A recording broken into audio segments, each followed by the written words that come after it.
Afternoon. Welcome to our fourth work session of the FY 2025 to 2034 Capital Improvement Plan. Before we get started, we have a little item of business to do, and I move that the members of the county board certify that at the just concluded closed session, one, only public business matters lawfully exempted from open meeting requirements under Chapter 37, Title 2.2 of the Code of Virginia, and two, only such public business matters as were identified in the motion by which that closed meeting was convened were heard, discussed, or considered by the board. Is there a second? Second.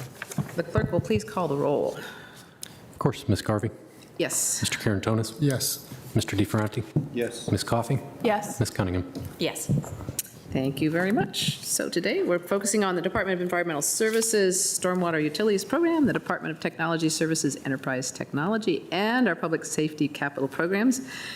These are busy work sessions. There will be an opportunity between each for board discussion questions as usual. Anybody watching that is wondering or not watching and wanting to catch up, this is on our county's website at arlingtonva.us. And I will now turn it over to Mr. Forrest to get us started with the Department of Environmental Services and Stormwater Program. Thank you, Madam Chair. If I can quote the Vice Chair, the Department of Everything Under the Sun, or the department where we're going to explore stormwater. And that's where we're going to start. So just a couple of things I wanted to highlight. You are all aware of these, but some of the real achievements we've had in the last year or so, the Ballston Wetland Park, which has been retrofitted. And it's really, I hope you've had a chance to go out and look at be on the community boardwalk. It's a great place to just sort of walk around.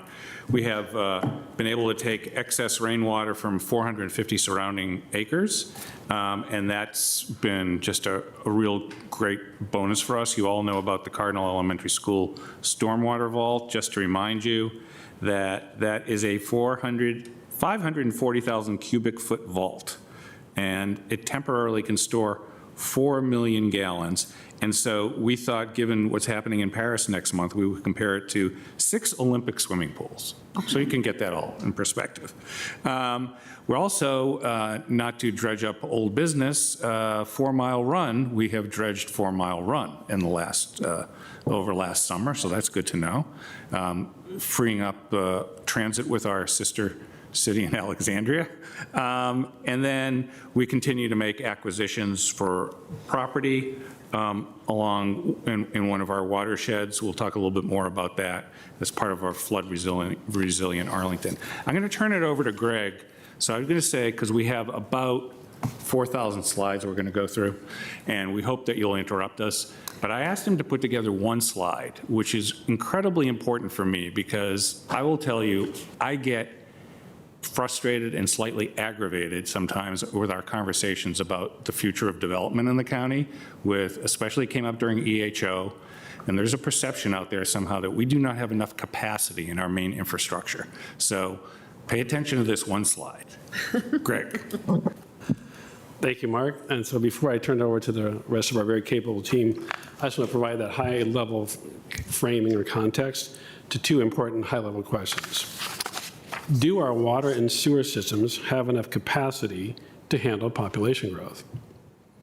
The second one, does our stormwater system have enough capacity to handle the growth of impervious and, of course, intense storms, which are really not tied to population growth?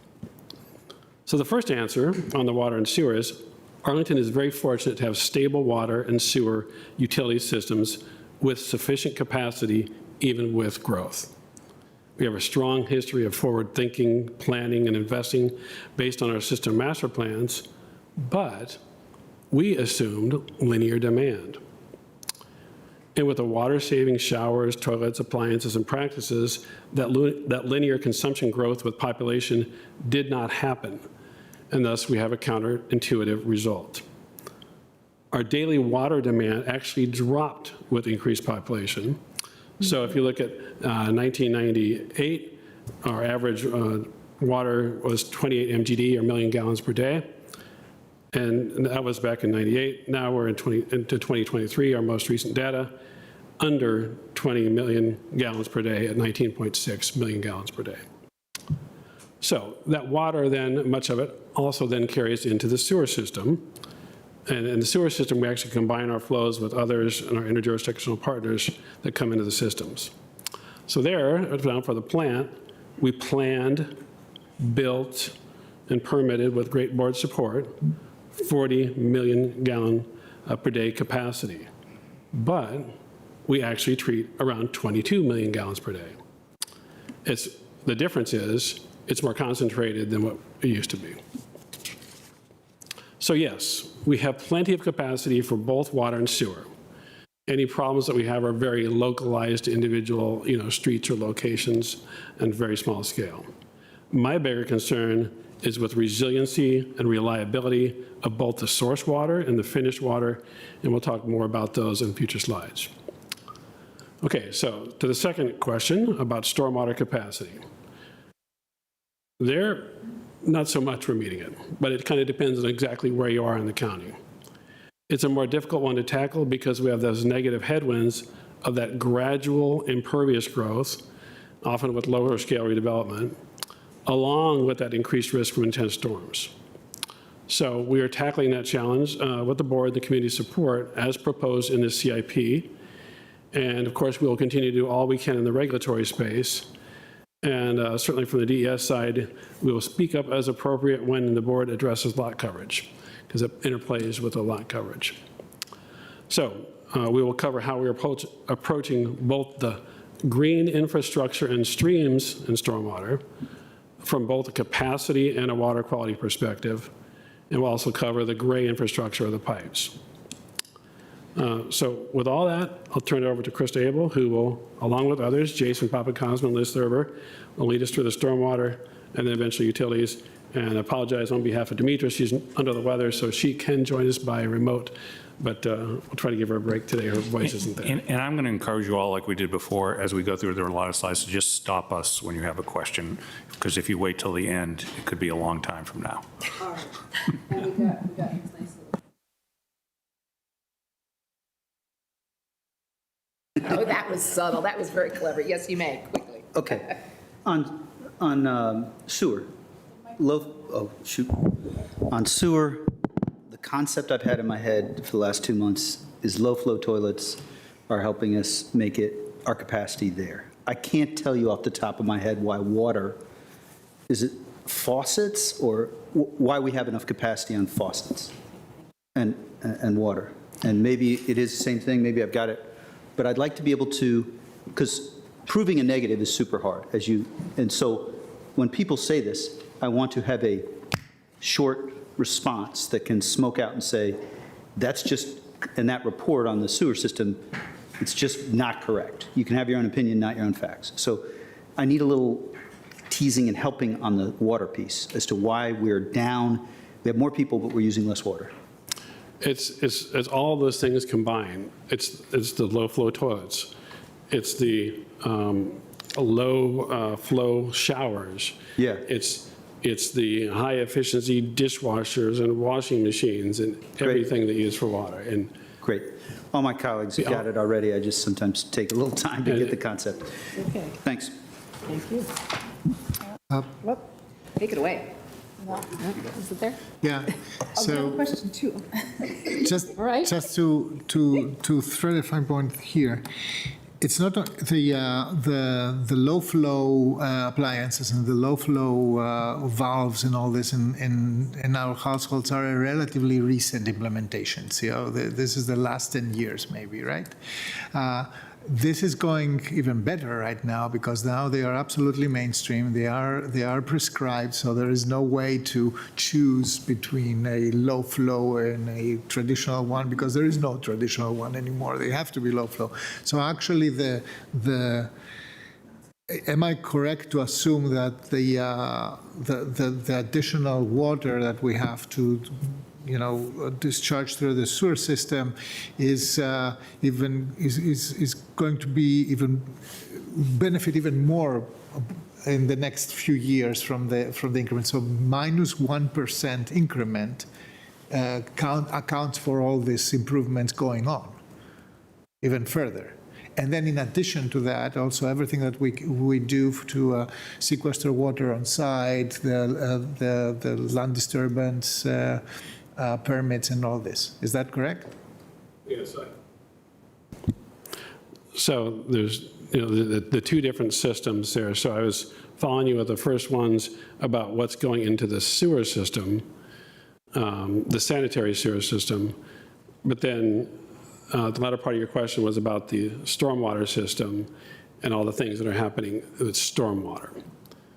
So those two are separate systems, and we obviously try to minimize the interactions of those two systems. Sometimes during flood events, they do get mixed, unfortunately. So on the stormwater side, the capacity with that gradual impervious growth makes the problem harder because it's the dynamics of the system when those things are hitting. It'll be a faster peak. Liz will probably be the expert who can help me on that. But you have a faster peak, and it's a more difficult event to handle in the system that we have at its capacities. Okay, Okay, thank you. I think we can get going. Thank you. Go ahead. Go. Okay. So as Greg said, I'm Krista Abel. I'm the funds manager over the Stormwater Management Funds. I'm pleased to tee off the Stormwater CIP discussion along with Stormwater team members Liz Thurber and Jason Papacosma. And we're virtually being joined by Demetra McBride, the Bureau Chief for the Office of Sustainability and Environmental Management. So the Stormwater Division is pleased to present its 2025 through 2034 proposed capital budget. The board will note that this 10-year plan is consistent with the prior iteration, and while certain market dynamics have affected acquisitions, the program has successfully sustained its flood mitigation, enhanced maintenance capital, and all state and federal risk and environmental compliance activities. Stormwater's guiding principles have evolved in step with the program's pivot to a flood-resilient Arlington.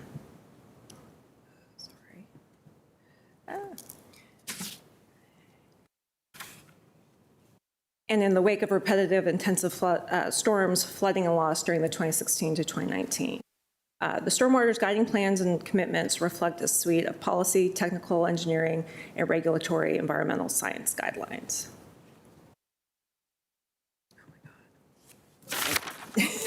Go back to the paper, sorry. That's fine. That's just fine. So next slide. Fundamental activities of the program that inform and advance the CIP, whether related to water quality or infrastructure. A wide range of actions and disciplines roll up to what may seem like the simplicity of the program's elements, including planning, design, construction, legislative and regulatory action, environmental development, floodplain management, risk assessments, and mitigation, cross-departmental consultation, engagement, and support, state and national representation, and intense continuous public engagement. Next slide. So we thought it might be helpful to show the vast array of assets associated with the stormwater system. All of these stormwater system elements involve continuous action, including tracking, measurement, condition monitoring, regulatory verification, repair, replacement, and environmental improvement. Next slide. So growth and climate change are both challenges and opportunities. Under Flood Resilient Arlington, the county's approach on capital projects has been to design for both benefits and co-benefits, and even to cross over water quality and capacity infrastructure objectives into a single project. For example, under the property acquisition efforts and in the Boston Wetland Park, this approach increases both the project performance and the cost effectiveness of those projects. Next slide. So this map captures the frequency and intensity of flood events over the past 6 years. And then we overlaid where our stormwater program has targeted and prioritized our CIP investments. Next slide.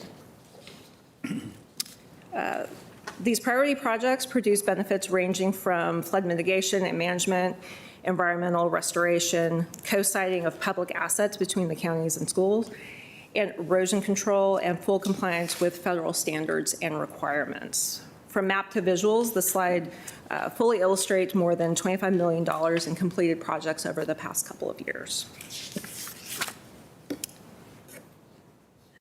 Stormwater CIP is broken out into 3 program categories. The slide shows the graphical representation of the programs and associated funding. For the 10-year CIP, there's a total of $334 million planned in improvements. And again, the CIP is consistent with the prior CIP. It provides a sufficient cadence and flexibility, so we're able to shift funds into emerging critical needs and priorities. It maintains our state and federal compliance, and it also reflects aggressive grant funding development. As you can see, capacity improvements remain a large priority for the program in this CIP, comprising almost 75%. And with that, I will turn it over to Liz Thurber to talk about her program areas. Hi, I just want to give you a couple of the highlights on some of the projects that we're going to be working on for the capacity infrastructure side. And the first one on the left is in Spout Run watershed. And these are, we are currently working on an acquisition of an overland relief pathway. That right now the system is such that we can't do any expansions in the system because the houses are encroaching right against the pipe system. So we're trying to acquire some rights of way and also provide a place for the floodwater to flow, which is the overland relief pathway. And so towards that end, we've acquired several properties, and they're in various stages of demolition. The next one in the middle is in Bailey's Branch, and that has that intersection with Greenbrier and Columbia Pike flooded rather severely in 2019, and it is in one of our socially vulnerable census tracts. So we are focusing on a flood mitigation program right there, and it involves multiple elements, flood walls. The photograph or the picture, the rendering shows a glass and block flood wall combination, as well as a serpentine weir that would run between 2 of the buildings and allow for overland flow. We also are proposing some detention vaults underground and also realigning the pipes along Columbia Pike, and then we're upgrading inlets all along Greenbrier. So then the next one is Torreyson Run, which is the same watershed that the Cardinal Vault is in. The Cardinal Vault is for, it really serves more to protect the northern part of the watershed, especially the Westover shopping area. But there's some significant problems down at 14th Street, down towards I-66. And so we're proposing some various flood walls, road realignments, pipe upgrades, and maybe a little bit of detention. So the next slide.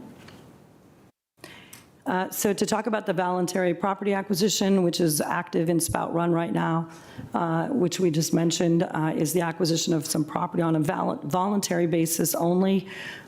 We sent letters to people telling them we were interested in perhaps if they would like to participate, inviting them to participate.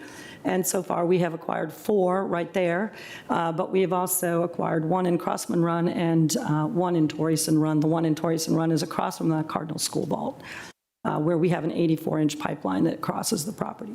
The properties, again, are going to be used for overland flow. Again, overland flow, if you're not familiar with that term, has to do with when the storm system is not large enough to handle the storm because the storm is maybe a 100-year storm or even higher than that. Then what we want to do is have a place for the water to go where people aren't in the way. So that's what's going on with that, and it's a very active program, right? Like I said, we have several properties, and they'll all be demolished by the end of the calendar year. So we can go to the next slide. So the acquisitions are located here. They're listed. 4 of them, again, are in Spout Run. 1 of them is in Crossman Run, and 1 of them is in Torreyson Run. One of the 4423 was literally demolished last week, and but all of them will be finished by the end of the calendar year. So you go to the next slide. The other major projects that we're working on, again, many of these are in our critical watersheds, which we identified due to the flooding that occurred in 2019 and 2006. The Lover Run watershed capacity concept plan is in the works, and it involves, again, overland relief, and also it involves storage and also a lot of pipe upgrades. The Crossman Run capacity project is to a lot of pipe upgrades up along North Sycamore Street, and it also includes some detention and, again, some major, pipe upgrades. And then Langston Boulevard, which is also in Crossman, there's a length of pipe that we need to upgrade that will help mitigate the flooding while we do all the other things that have to be done in Crossman Run. And that one is probably ready to go next year. It's being reviewed by VDOT now. And so the next slide. These are other programs that we fund. You can see the largest one is flood risk reduction, and that is for various properties or various projects that may not be watershed scale, but they may be a little bit smaller than watershed scale. And they also are things that are opportunistic. So for instance, maybe one of the other agencies in the county is proposing a project, and we can then partner with them potentially to work with them on their stormwater in that particular area. The other notable one is the Flood Resiliency Design and Construction Manual, which we're in the process of working out the proposals and task orders for the consultant that has been retained for this purpose. And it will assess or assist us with new design guidelines so that people in some of these areas that flood can build their homes and businesses in a manner that is resilient to flooding. The next one, next slide. And these are the individual projects listed out. Again, you'll see that the large critical watersheds, Lubber Run, Crossman Run, Columbia Pike, which is Bailey's Run, Spout Run, et cetera, they're all listed. Next slide. So then we also have maintenance capital. The program does have the responsibility to maintain the existing stormwater system, and the main projects that are ongoing right now and that will continue with this new CIP are the upgrade of 3 major culvert installations. All of them are old. All of them get overtopped when we have big storms, and we've done numerous repairs, and they just need to be, they need to be replaced. They're being replaced with with arch culverts, precast culvert, bridges almost, really. And so, of course, the 2 in Dumbarton Street, there's an upstream and a downstream one. The upstream one, $5.09 million, is is receiving a grant from VDOT. The downstream one is going to be funded by the county. Those 2 are being coordinated with waterline improvements because there's some waterline issues in that area as well. Military Road is supposed to supplement and be part of the resiliency in the Gulf Branch, which is part of the watershed programs project. Ms. Thurber, if I could ask you a question, it probably goes back a little bit. If someone is buying a house in Arlington, how do they find out that they need to worry about flood resiliency and things that they do? There's multiple sources of information. Of course, you can always check the FEMA flood maps, which are online. We also have our capacity studies online, which shows some of the areas that have capacity restrictions or capacity limitations. And then we prepared a RAMP, the Risk Assessment and Mitigation Plan. That's not all totally up online yet, but it will be shortly. And they can always email me or call me, and we go around and talk to people all the time and throughout the watersheds. It's probably a good idea to check, because sometimes it's really not obvious. Absolutely. And while you're still, one more question. If we had that 2019 flood again, after we've got this vault done, would it be different this time? Well, yes, it probably is somewhat different. Yeah. But on the other hand, it takes a while to put all these projects in place.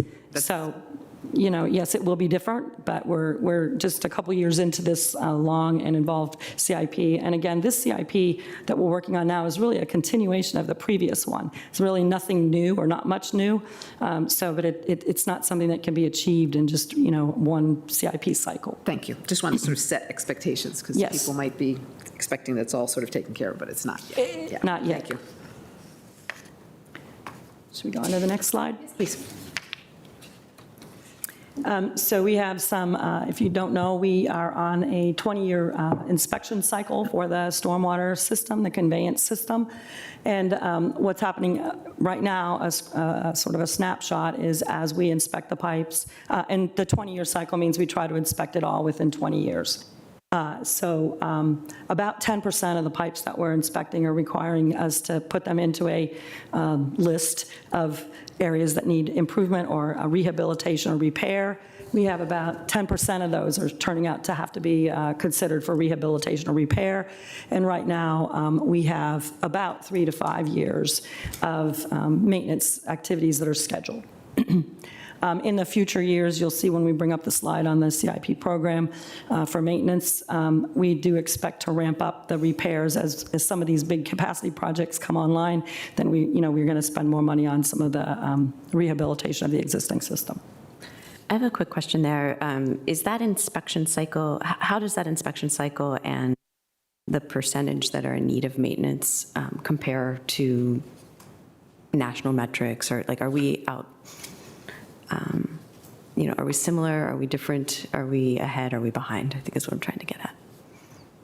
I'm not totally sure of the answer to that. I just will tell you that we're heading in the right direction, and we're ramping up the programs as we go along, as we have more funding available to us. And although some of our activities, we'd like to probably repair more than 10% in a year, maybe, but we're headed in that correct direction.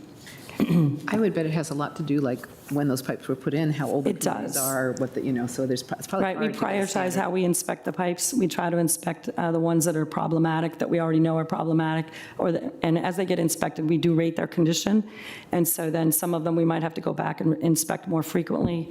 Others, if there aren't a lot of, if we've already inspected them and we know they're adequate, they're not perfect, but they're more than adequate, then we do follow the grid pattern. They have a grid pattern on the county. So we just start at one grid and we work our way through the So county. some of them get the 20-year, every 20 years. Some get but some inspected more more is what- often, right, more often, exactly. Thank you. And if someone has a concern, a crushed culvert or a crushed inlet, is that more quickly resolved if there's?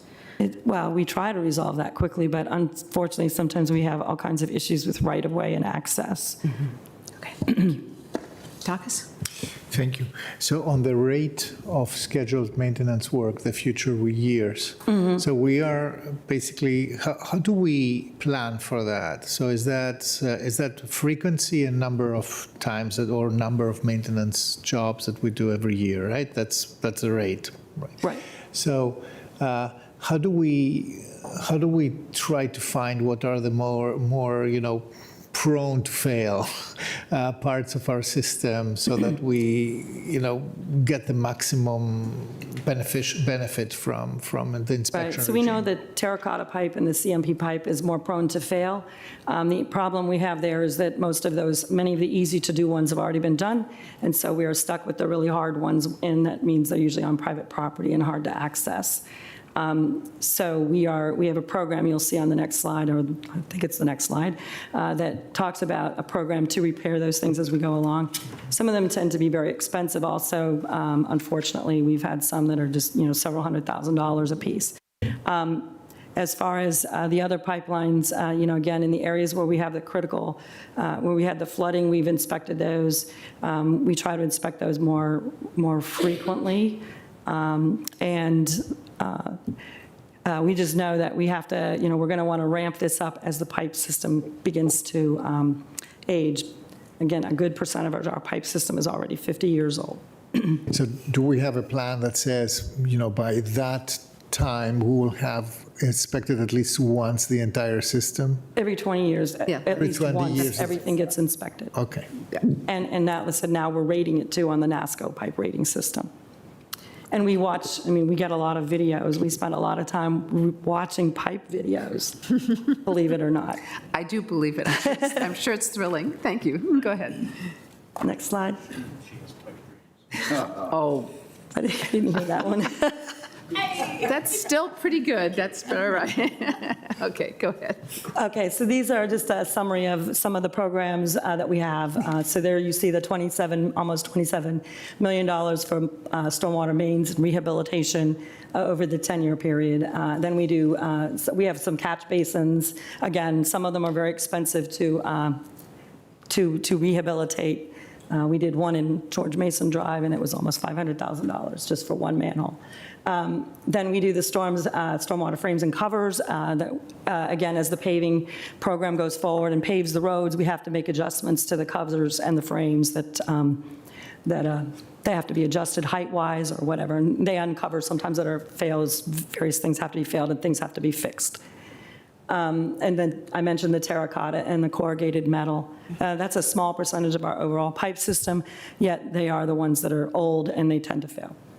And then we also, now we have with the Cardinal Vault, we have to maintain that system, and we have some other systems that we need to maintain, such as the 4 Mile Run Flood Control Project, which we want to maintain, keep it in a state of good repair.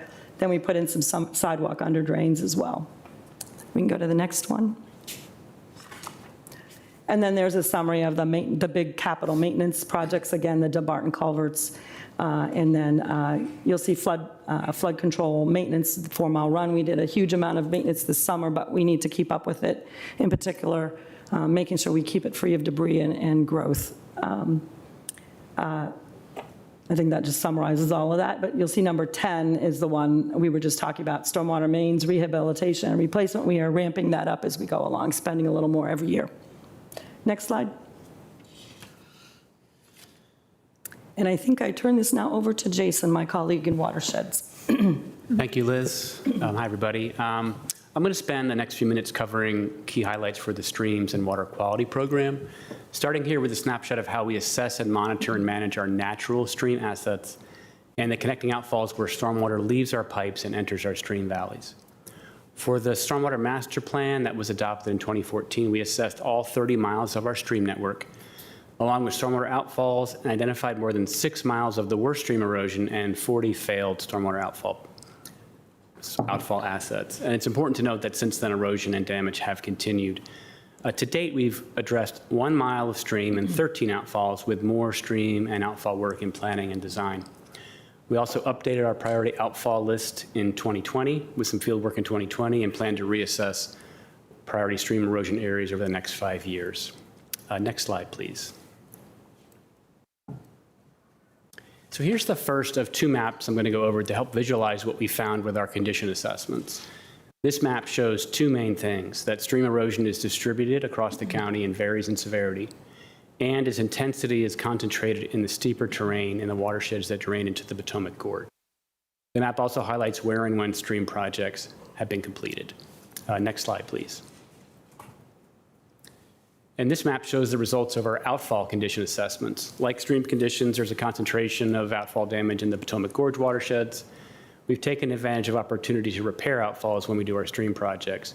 With this CIP, we'll also be fixing other outfalls in other parts of the county where conditions call for it. Next slide, please. This slide illustrates an example of what we gain when we do a stream project.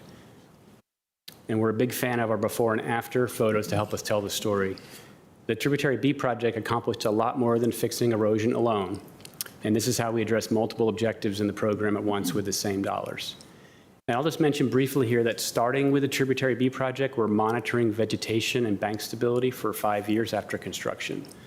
And to date, the monitoring is telling us that vegetation establishment has been very successful, canopy cover is increasing, and invasive plant levels are low. The inspections have also confirmed so far that the stream banks are stable and the utility and trail protection objectives have been met. Next slide, please. Jason, can I ask a question while we've got the pretty pictures there? I think we have a 5-year monitoring plan, it sounds like, for the stream bank and for the plants. Do we also do the water quality monitoring on some interval? Water quality monitoring just generally or specifically here? Maybe specifically where we've done a rebuild. We haven't gone into specific stream reaches post-construction to do water quality monitoring directly. We do have a long-term monitoring program that includes Donaldson Run, where we're measuring the macroinvertebrate community, the biological community, and then tracking those conditions over time. So we've done that and are looking at that over time, but not targeting it. Part of it is you would need to do a pretty long baseline assessment first to figure out what the current conditions are and then compare it longer term over time. It's a big effort. Ideally, I'd like to do that but it's a big effort to do that. Got it. And then also on Donaldson Run, I know I think it's not Trib B, it's the other portion that was done earlier that we had some, we're doing a repair there of erosion of the bank. What do we learn from that, and how do we figure that into future projects? Yeah, that's a good question. So that project was completed in 2006, right before the historic flood that we had in 2006. So we had to do some work, not just there, but in other places after that, to get it established. So it's seen a lot in 20 years. The issues we've seen there are a combination of a couple things. One is actually a lot of the erosion from tributary B wound up in the lower part of tributary A, and then because of that, it moved the stream around and caused some erosion. That's one of the areas we're fixing. So a big part of it was that. The bridge that was, the pedestrian bridge that was installed there, if we had that to do over again, we would have given the stream some more room. That was another area that I think has contributed to the stream kind of backing up there and the water wanting to go other than where we wanted it to go. And then the upstream part of the erosion was more water coming down from Utah Street and damaging, it was overland flow damaging the outfall. But I will say that was one of the first projects in the region, and we have learned quite a bit from that. I think among other things, we are doing a lot less sort of overall clearing and grading than we did for that project. Great, thank you. Okay. We okay to move on to the next one? Great, okay. We've highlighted 3 specific projects in the proposed CIP here and their community benefits. These projects represent the upland to downstream gradient we work in to create more resiliency in streams and at the outfall interface with those streams, and to mitigate stormwater flows and pollution in the areas that drain to the streams, and then also to fix co-located infrastructure. So we look at it as a both-and dynamic that deals with severe stream damage now that can only be fixed by direct intervention, and it's at the same time makes sustained investments over longer timeframes to mitigate stormwater inputs to the streams. Next slide, please. Okay, shifting gears to compliance and regulations, and I know Libby is very familiar with these things from her time at COG. This slide and the next one summarize our progress in meeting MS4 permit requirements for the Chesapeake Bay cleanup effort, or the TMDL as it's called. Through fiscal year 23, we've exceeded our second permit cycle targets for phosphorus and sediment. This puts us in a good place for the third permit cycle, which, along with nitrogen, I'll talk about in a minute on the next slide. To wrap up this slide, I'll point out the proportionality of credits shown in the 3 bars and how stream projects play a significant role because of the dramatic reduction in erosion and downstream export of sediment and nutrients. Next slide, please. So this slide is a companion that illustrates our compliance progress over time, and projecting forward, the Gulf Branch and Sparrow Pond projects will lead the way towards 100% compliance for phosphorus and sediment.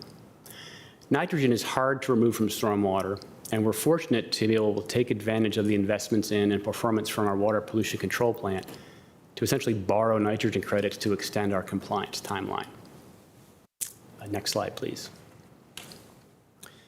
These are summaries of the rest of the projects and program areas in the proposed CIP for the Streams and Water Quality Program. And you'll see again that they span the upland to downstream landscape with a mix of ponds and green streets, outfall work, and stream resiliency projects.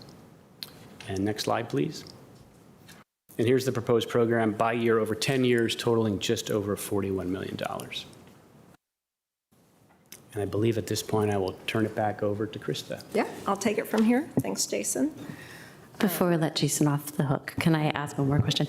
So on the MS4 permit compliance, I think there also it's a question of like, what's theoretical and what's measured in terms of how compliant we are? I know when you pull the permit, you're estimating. Do we ever cross-check it and make sure that those estimates in our real-world environment are really achieving the goals that we have? That's a really good question. I won't take too long with it, but I'll start with what comes to us from EPA and DEQ is this really broad brush estimate. We think this is the pollution that's coming off of your area, and this is how much you need to reduce to help meet the Bay targets. And then they create an accounting system essentially to measure against that. So the framework itself is don't know if I call it theoretical, I think that's one way to call it, or is it kind of estimated? It's sort of a level of effort framework is how we look at it. We think this is your level of effort, and then here's your crediting manual, and if you do these things this way, these are the credits you get against that. I know the question you're asking, are you actually trying to true that up? And the short answer is no, not directly, because part of that's difficult to compare to the estimate that comes to us. But through, for example, the post-construction stream assessment, we can basically we can estimate credits through the methodology before the project, and then after the project, are we holding true to that? Are the banks stable enough that we're holding true to that, or are we seeing more erosion, some erosion happening? So there are ways to at least see that you're keeping up with. And the same with like green infrastructure. Are we maintaining those systems properly to maintain their capacity, their plant cover? If so, you can essentially continue to use those credits. So it's both, it's not direct in the way I think you're asking, which I do understand that, but it's a way to make sure that you're keeping the books. Yeah, and I think it is complicated and could be very expensive and time-consuming to perfectly account for it, but I do hear concern in the community that on some interval, we might do a little dipstick test and, do an 80-20 evaluation of whether those methods are really working, because our goal is obviously the water quality and making sure that we're getting there. So more discussion to come. Douglas? Just as a question that is related to that. So I remember from my visit to the Virginia Marine Science Institute that they work on the model that actually says what is the apportation to the load on Chesapeake Bay, and they build a stack and say this is where we get from. And they have a vast network of samples that they do all the time, so they can say when the model is actually congruent with the findings or not. If the model doesn't work, they have to correct. Right. So we don't do that, but they do that all the time. And as far as I know, they share their results all the time. Right. That's right. Yeah, they have the network to basically calibrate the models. Is it actually, and it's just more in the tidal areas, but there are some up like in the Potomac River as well at that scale. And are we still among the first to get to these different, the permit targets? I think we were sort of among the first to sort of get there, on at least the on the first one, and maybe the second as well, these MS4 permits? Well, we were the first, and this isn't necessarily the best thing. We were the first to get the permit to have the targets. So we were out of the gate a little sooner, having to ramp up. I would say, from what I've seen, we're pretty typical with some of our peers now. Fairfax County's gotten pretty far ahead because they have a lot of streams, and they've done a lot of stream work, and that's where most of the credits are for at least phosphorus and sediment. So I think they've achieved 100% at this point. Oh, wow, okay, well, that's good. But we're doing pretty well overall. Yeah, great, and then how hard is it going to do the third permit in 2028, where the slope of that line keeps changing? Yeah, I think for where our projections are for that sediment and phosphorus, we're gonna get there. I only have the two projects projected forward, Sparrow Pond and Gulf Ranch, and not other work that we're going to do to get credit. And you'll see that we're going to get there ahead of it. Nitrogen's is going to be a slower climb, and that's where the plant can give us some time. Okay. And I think you've heard this at COD. EPA is redoing the Bay model. Climate change, other factors, and we expect over that horizon, end of this decade, we'll see new projections and targets potentially, but we don't know yet. So it's good to plan for decades and decades and have them move the target. I know, we'll do it again. Cool, thank you. Yeah. All right, I think we're good. Next. Okay. Let's see. I don't have a. Oh, back one. Yeah, perfect. Thank you. So this slide shows our total for the 3 stormwater CIP categories, the 10 years totaling. Could you pass that down to Liz? Oh, you just. So 10 years total, $334 million, consistent with our last CIP. Like other areas in the county CIP and consistent with also the prior stormwater CIP, we recognize that there'll be execution delays and unforeseen circumstances. So we're taking a cash flow adjustment to recognize that we won't likely spend everything when we think we're going to, or we'd like to. So delays could be from securing easements or land, waiting on developers, working through the public engagement process, or other design or internal processes. So since we don't know which delays might affect which projects, we just take it as an overall 20% reduction on the program as a whole. So with this adjustment, the total of the CIP is $267 million over 10 years. On the funding side, we've included both notional and anticipated grants from federal and state level. We're pursuing relevant opportunities since the impact of securing those other funding sources will mitigate rate impacts from issuing debt. During the formulation process of this CIP, we carefully considered the impacts of how we fund the CIP and the effect on the utility rate that the property owners will pay. We also considered how we fund the CIP based on the duration of benefits that the projects provide. Our ongoing annual maintenance capital programs are generally funded through our utility fee, whereas our longer-term assets are being added to the system, or we're replacing big assets such as the culverts, adding capacity infrastructure, the stream and water quality programs. We're funding those through bonds. So this is a fairer approach to paying for those improvements, since generations of ratepayers will enjoy the benefits, and then the ratepayers then will also be paying for those projects over time. I'll note here that based on our current referendum balances, that we're not seeking an additional bond referenda authority in the fall. We'll be utilizing our existing authority to issue debt. And I also wanted to note here that the debt we issue for stormwater does not count against the county's debt capacity, since we have dedicated revenues that pay the debt service.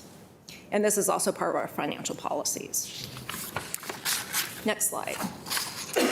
So before I talk about the impact of the CIP on our rates, I wanted to show our regional comparison for the stormwater utility fee. Arlington's that green line. And 85% of our single-family homeowners would pay 1 ERU or less. So this year, 85% of our single-family homeowners would pay $258 or less, and we've done that equivalent across the region.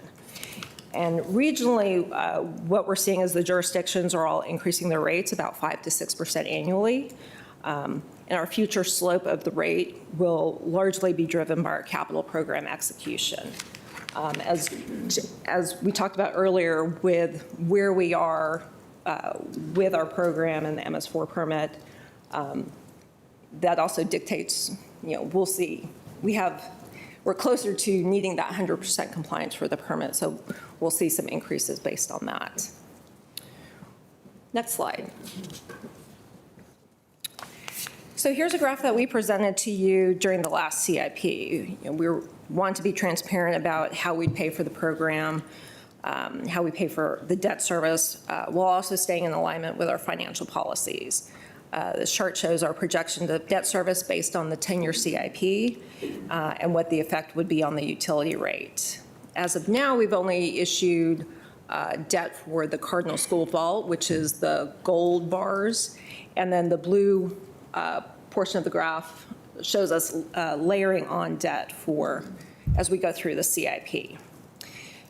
So each year during our annual budget process, we'll calculate the necessary rate to generate all the required revenue to fund the whole program, including the debt service, and we'll bring that to the county board for approval annually. So this is just a projection.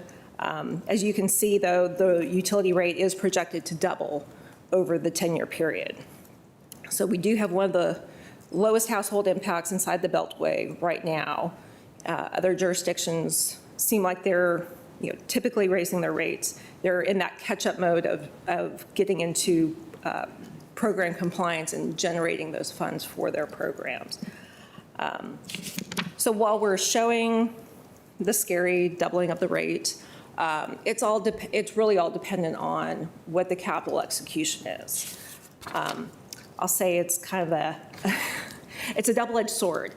Not raising the rates means that we're probably not executing at the pace that we'd like to execute the capital program, but then raising the rates also impacts all of our ratepayers as well. Next slide. So in closing, as the capital program proceeds, the team's also working on, as Liz mentioned, the flood resilient design and construction guidelines manual, and that'll be useful in potential consideration of future zoning overlays. Our MS4 program is ahead of schedule and comprehensively planned, and our capital maintenance program has enhanced our state of good repair over the past 4 years and will continue to do so over the next 10 years. Challenges remain and are not new. The program seeks to close gaps between the public expectations and the execution trade-offs. Many disruptions are necessary for many of the program elements to be executed. The teams work within significant space constraints, limited easements, legacy development that predated the overland relief regulation, and of course, increasingly, climate volatility. Regardless, the program works with talented peers and partners across the county and exercises a leadership role in stormwater, environmental, infrastructure, and risk mitigation performance. And that's the end. Thank you so very much. Very well done. We have our commission, C2E2, Joan McIntyre is here. I think I'll bring her up now, colleagues, if that's all right, and then we'll take questions in general if you have any more. So good. Welcome, Ms. McIntyre. Greg, do you mind letting her use your microphone? Thank you.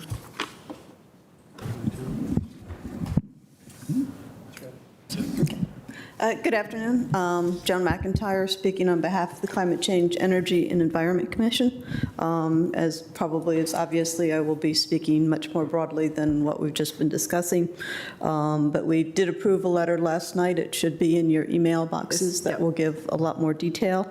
But to summarize is C2E2 commends the county for a sizable investments on a broad range of climate environmental priorities, energy efficiency, rooftop solar, EV charging, natural resources, resiliency hubs, transportation, and stormwater management. These investments will improve efficiency, reduce greenhouse gas emissions, and ensure resiliency in the face of extreme weather and more intense storms. The CIP could do a better job, however, more directly linking the proposed investment to meeting the environment and climate targets. This is particularly important in terms of tracking our progress in reducing greenhouse gas to get to our carbon neutrality goal. It really offers very little detail in terms of how these investments will actually improve energy efficiency, reduce energy use, as well as reduce greenhouse gas emissions, phase out fossil fuels, all critical. And, you know, even on the electrification, they really provide no details beyond FY 26 in terms of what the additional plans are. Having, you know, it's easy enough to generate a timeline based on what we know about building facilities when they need to be renovated, what equipment needs to be replaced so that we can have kind of a pathline to reducing fossil fuel use, improving energy efficiency, and otherwise getting to our target. So, and more broadly, I think looking at it in terms of what the impact of the investments have on other priority targets, like reducing urban heat island impact, expanding the tree canopy coverage, expanding and connecting bike lanes, particularly protected bike lanes, all of those kind of high level, so what do we get out of these investments? Now turning to the ART bus electrification issue is the county has committed to going to zero emission buses. So C2E2 sees no real reason for having a baseline that's based on CNG cost of replacing the fleet with CNG buses, nor do we see any justification of using anything other than a one-to-one replacement rate. You know, we have noted very previously that, you know, we think it will be quite easy for the county to get to a one-to-one replacement rate if they choose the right size battery, if they apply the whole range of different fleet management strategies that are out there that could be it. And keeping in mind, we have not got one bus in operation, so we don't have any experience and we haven't done that. We're also looking at a technology that's changing very rapidly. Plus, we're going to have CNG buses in the fleet throughout this whole period that if in extreme cases there's some issues that can't be handled by electric buses, that the CNG buses would be there to kind of provide any coverage. Again, we do think that this is very easily. And then is turning to it is that the estimate of a 1 to 1.3 replacement ratio actually turns out to be $75 million in additional expenditures, which actually tells us that there's probably a good bit of funding in there for other transit projects, for other transportation projects, as well as other priorities that the county might have in mind. One thing that we have recommended a number of times in the past is both working with APS in terms of looking for ways of taking on some of the middle and high school transportation processes. Microtransit has also been another option that I know the county's starting to look in, but really looking more creatively and broadly in terms of how we can help people get out of their cars. This is now the opportunity to do that with maybe a placeholder of funds several years down in the line when we've got a better sense of what we can do and what it would take to get there. In addition, there's other funding priorities that have been raised, such as additional funding for land acquisition or improving the nature centers that, again, opportunities would seem to be there to actually meet those. Now, we do really support the idea of the resiliency hub at Lubber Run and then the follow-on projects for additional resiliency hubs and microgrids. We do, however, question whether or not funding that out of the Climate Action Fund makes sense. We think that the Climate Action Fund should really be devoted to reducing greenhouse gas emissions in the county, and particularly targeting household building owners and helping them and assisting them in actually reducing their greenhouse gas emissions. After all, 96% of our greenhouse gas emissions come. And really think that this fund should be used for tackling some of the underlying causes of the climate crisis. Also, with respect to the Lubber Run, we do urge the county to actually consider using battery backup storage rather than putting in a natural gas generator. That seems kind of like a step backwards. And in addition to providing backup power when power goes out, it would also provide an opportunity to provide some additional grid stabilization when demand is high. And similarly, as the county is looking for replacing other diesel generators, they should be considering backup generators as batteries as an alternative, as well as continuing to look and explore the idea of using geothermal. And all of these do a lot more in terms of resiliency and kind of adapting to the new environment of a post-fossil fuel world. On stormwater management, which we've just covered, we really support the direction that the funding's heading.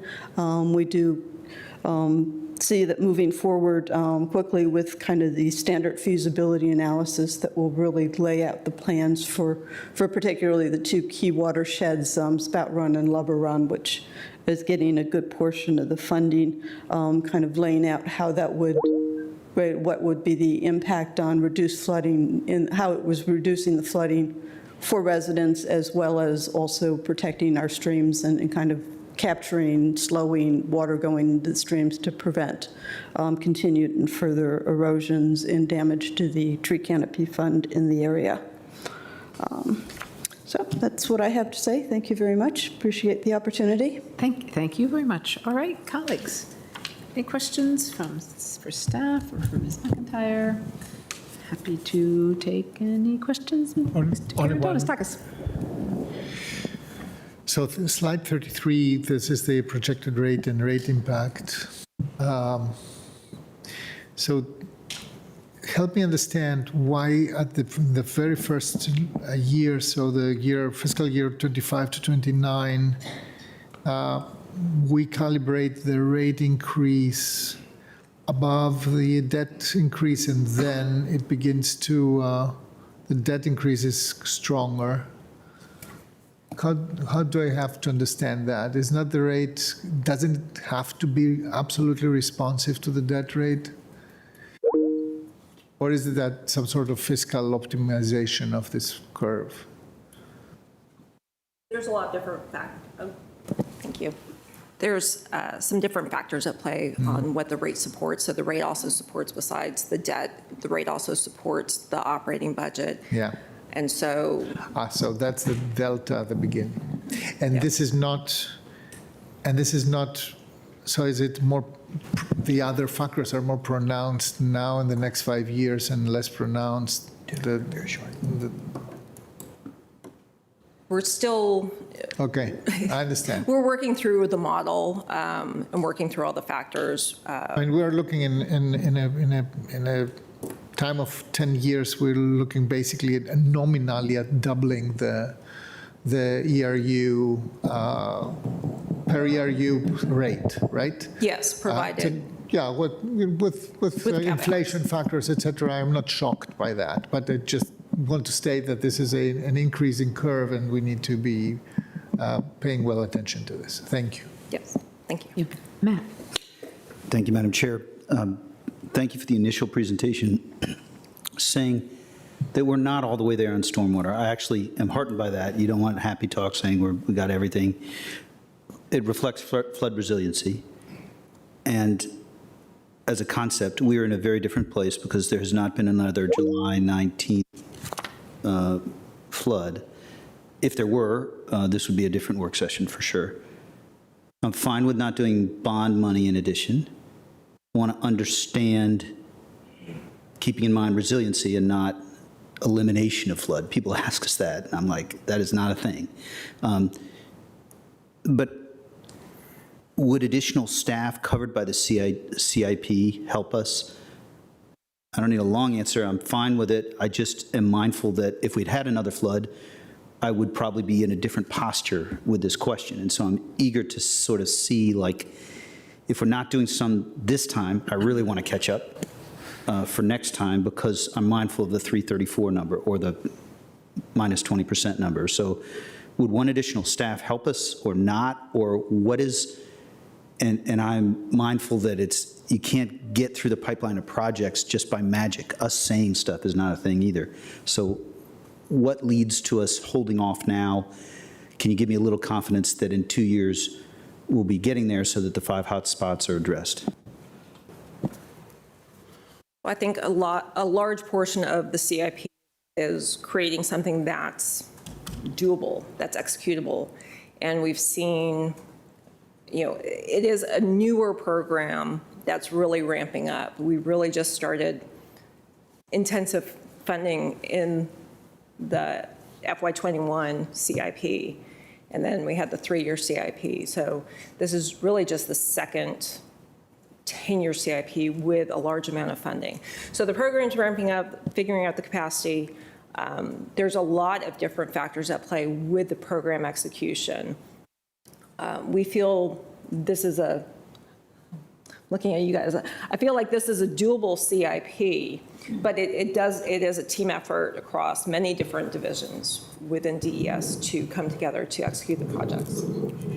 Yeah, so we also want to, regarding staff, we have just, we've got a new consultant on board who's going to be helping us, and we're in the process of issuing a flurry of task orders and trying to get some POs and that kind of thing to get them started on some of these capital programs, because we do need the help in that regard. But it's a challenging process to, put in capital improvements in the county of Arlington. There's no doubt about it. Yeah, and I'm going to take a little bit more philosophical approach. Those answers are absolutely correct. I would come to you and ask for more staff if I thought we had everything figured out about how to efficiently execute and go ahead very quickly with that. Right now, I think we just have a lot of things that we're building up to get done. We've just started to execute some of the more obvious projects, but we'll revisit that. I'm going to say, you're right, if we were in the middle of, we just had a flood, there'd be clamoring for more staff. I just don't think as an organization right now, we're sized at that capacity. We could be in a year or two from now when we come back. We could ask for some more money. We didn't ask for any additional bond authorizations this year, but the program could potentially grow in the out years based on what we learn. And I think, and I hate to say this, given the ramp analysis that I've seen, we've modeled, and you'll get to see this when we release it, it's coming out fairly soon, we've modeled different flood scenarios. And right now we're taking, I'll call it the middle of the road approach. I'll call it the most reasonable assumption of, the deluge, but there are extreme examples where we would have to do a lot more. And I think that's actually going to end up being informed by what happens over the next couple of years. So it's a good question. We're not ready to do it, but we might be in a situation where we have to do it. But right now I feel like we're trudging through and getting a lot done and figuring out how to do it the right way. Great. I was not trying to give you all guilt I was just trying to see about resources, and the newness of the program is a good reminder. Thank you, Madam Chair. No, it's great. Thank you. Maureen? Yeah, I think, in part, this may be a similar answer, but when we think about other types of infrastructure, right, it's really expensive to build a road, but then to maintain it, that over time becomes a lower budget impact. When it comes to stormwater and our water systems, I know this is newer work. There's a lot of really massive and expensive projects that we're doing right now, but is the goal to eventually get to a point of maintenance where we would really just be trying to keep what we've already got? Or is the reality of climate change, the reality of how stormwater works, that we're going to be having very large scale projects pretty much for the rest of time? Well, I think the flood resilient design guidelines is critical to answering that question. That no matter how big we make our system, there's always something worse coming down the pike from Mother Nature. And so we want to have a resilient system as opposed to one that's completely, it's never going to have a flood. Right. So the design guidelines are very critical to that, and there'll be some policy recommendations coming out of the ramp as well. So I think the manager answered the question very well. We're only 2 years into this. You flatter him. He's better than I am, for sure. One thing I do want to add, because we took a look, if you look at what happened in the Netherlands, and I think they have built a society that really is resilient. And there's another piece of this, which is beyond what the government can do, which is the way we adapt our building styles. And also what this board is focused on, we've started on land use patterns, I think are going to come. So I think some of those changes will come outside of the actual investment of specific government dollars. Yeah, that makes sense. I think it's one of those climate anxiety things, right? Is like, can we ever really catch up at this point, especially when it's feeling like we're so far behind? Yeah. Susan?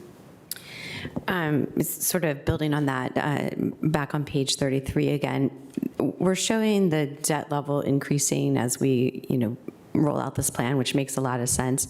Can you give us a sense of, if you had another 10 years to that graph, does it continue to grow at that rate, or are we caught up at that point? I know it's a little bit of conjecture, but is it decades of building, or are we sort of caught up there? Conjecture. So I also think, again, the flood resilient design guidelines and some of the policy changes that are going to come out of the ramp are going to definitely inform all of that. And no, I'm not sure I don't believe we're going to continually go up and up and up and up and up. I mean, that's not sustainable, and it's not really very resilient either. Okay. And if I can add on to that, so one of the things that we'll look at through the financial policies is, we have to temper how much debt we issue versus all of the different financial policies. So we'll hit a limit where we can't issue anymore.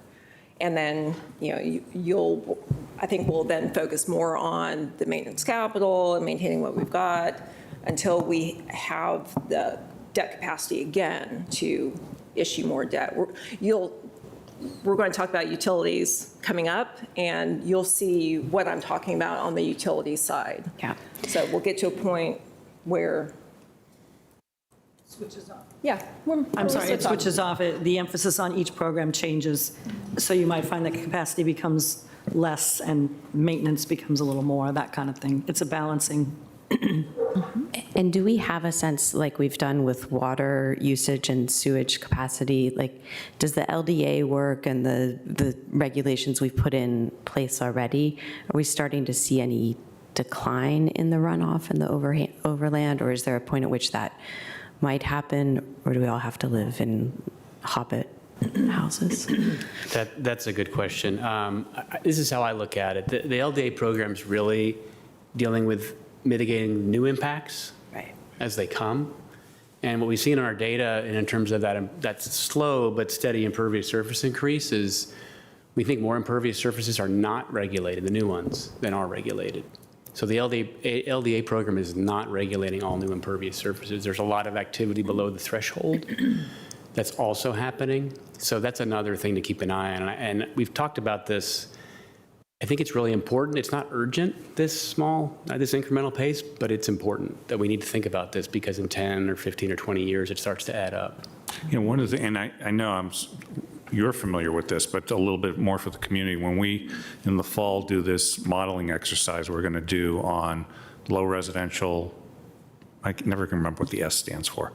Lot coverage.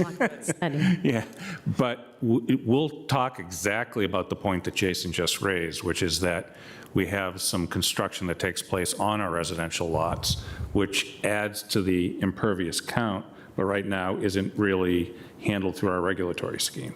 So there is some more work to be done there, and we'll have those will be hard conversations, but we'll start those in the fall. And great. And then last question, in some parts of the county, we have roads that are very wide because we had envisioned different ways of transporting people in the 60s. Is that a sizable portion of the runoff, and is there anything we could or should be doing to reduce the width of some of those roads? I love what you just said. No, that's something I've thought about that a lot too. Yeah. There's some really wide roads. We have not analyzed what area that takes up and what the potential could be. As obviously, that's a major community conversation, but I think that's an area to look at as well over time. It could be some opportunities there. Great. We did a great job on Walter Reed Drive, because now I drive up it. There are trees all down the middle. It's really nice. They're growing. Yeah, we have, this is one example in my neighborhood in North Oakland Street, where the road was wider, and then we did that project along the side, which was to mitigate some of the stormwater runoff as part of future road design. If we were to be narrowing roads, that's a policy decision the board's going to have to wrestle with, because we have lots of conversations about the number of yield streets we have in the county. You'd be creating that, but it's certainly a policy debate. It's a trade-off. Douglas? Just to tutorialize on this a little bit, there is a critical moment where, the additional, it's just not a linear contribution to the system, it is a cumulative contribution to the system. When you have, more impervious space, it adds a certain volume. This volume accelerates as it goes down, and there is just a type of acceleration, or a range of acceleration that the system can actually take. And then everything you do above that is not helpful anymore, because it's just coming down very, very, very strong. So modeling the system, modeling county right now to find where our plateau points are. This is our typical tipping points. This is a system tipping point. The reason why you say that the even less than 1% increment is a thing to see is because we actually don't know when we are going to reach this critical tipping point. And all discussions about, reducing impervious surface like roads, et cetera, or making them more pervious by design, has to do exactly with that. Just pushing the tipping point further up further up the curve, where we can maintain, maneuverability, or the management of what is between now and then. And I think that this drives the level of investment we have to make, because that may actually require even more. That's the concern that we have. Well, thank you. I'm glad to hear how the MS4 permits are going. I don't do that anymore, but it's good to get caught up, understanding we're doing well. That's great. Good discussion. I really appreciate the sense of how balanced we're trying to be and knowing that we don't know.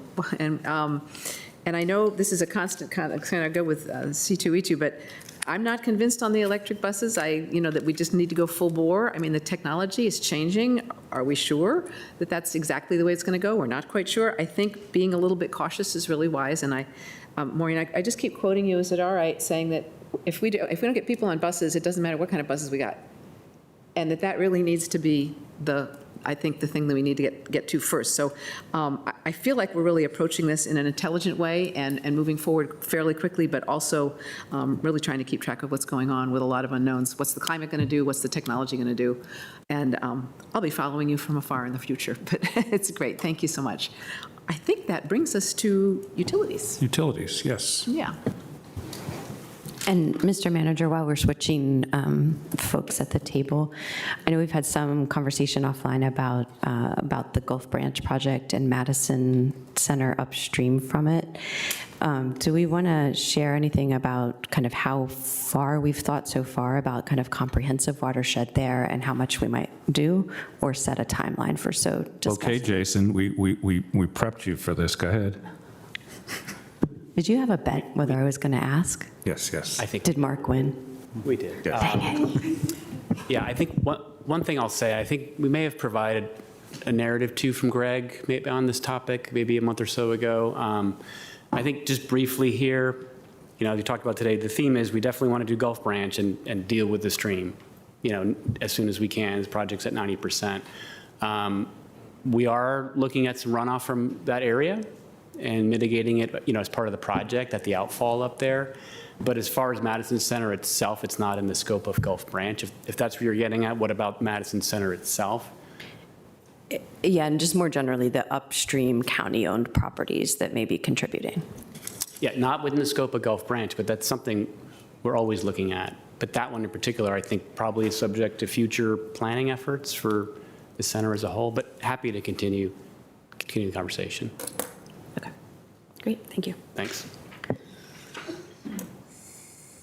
Okay, so we're now going to move to utilities. Before I hand it over to Mike Collins, just a couple of things I wanted to mention.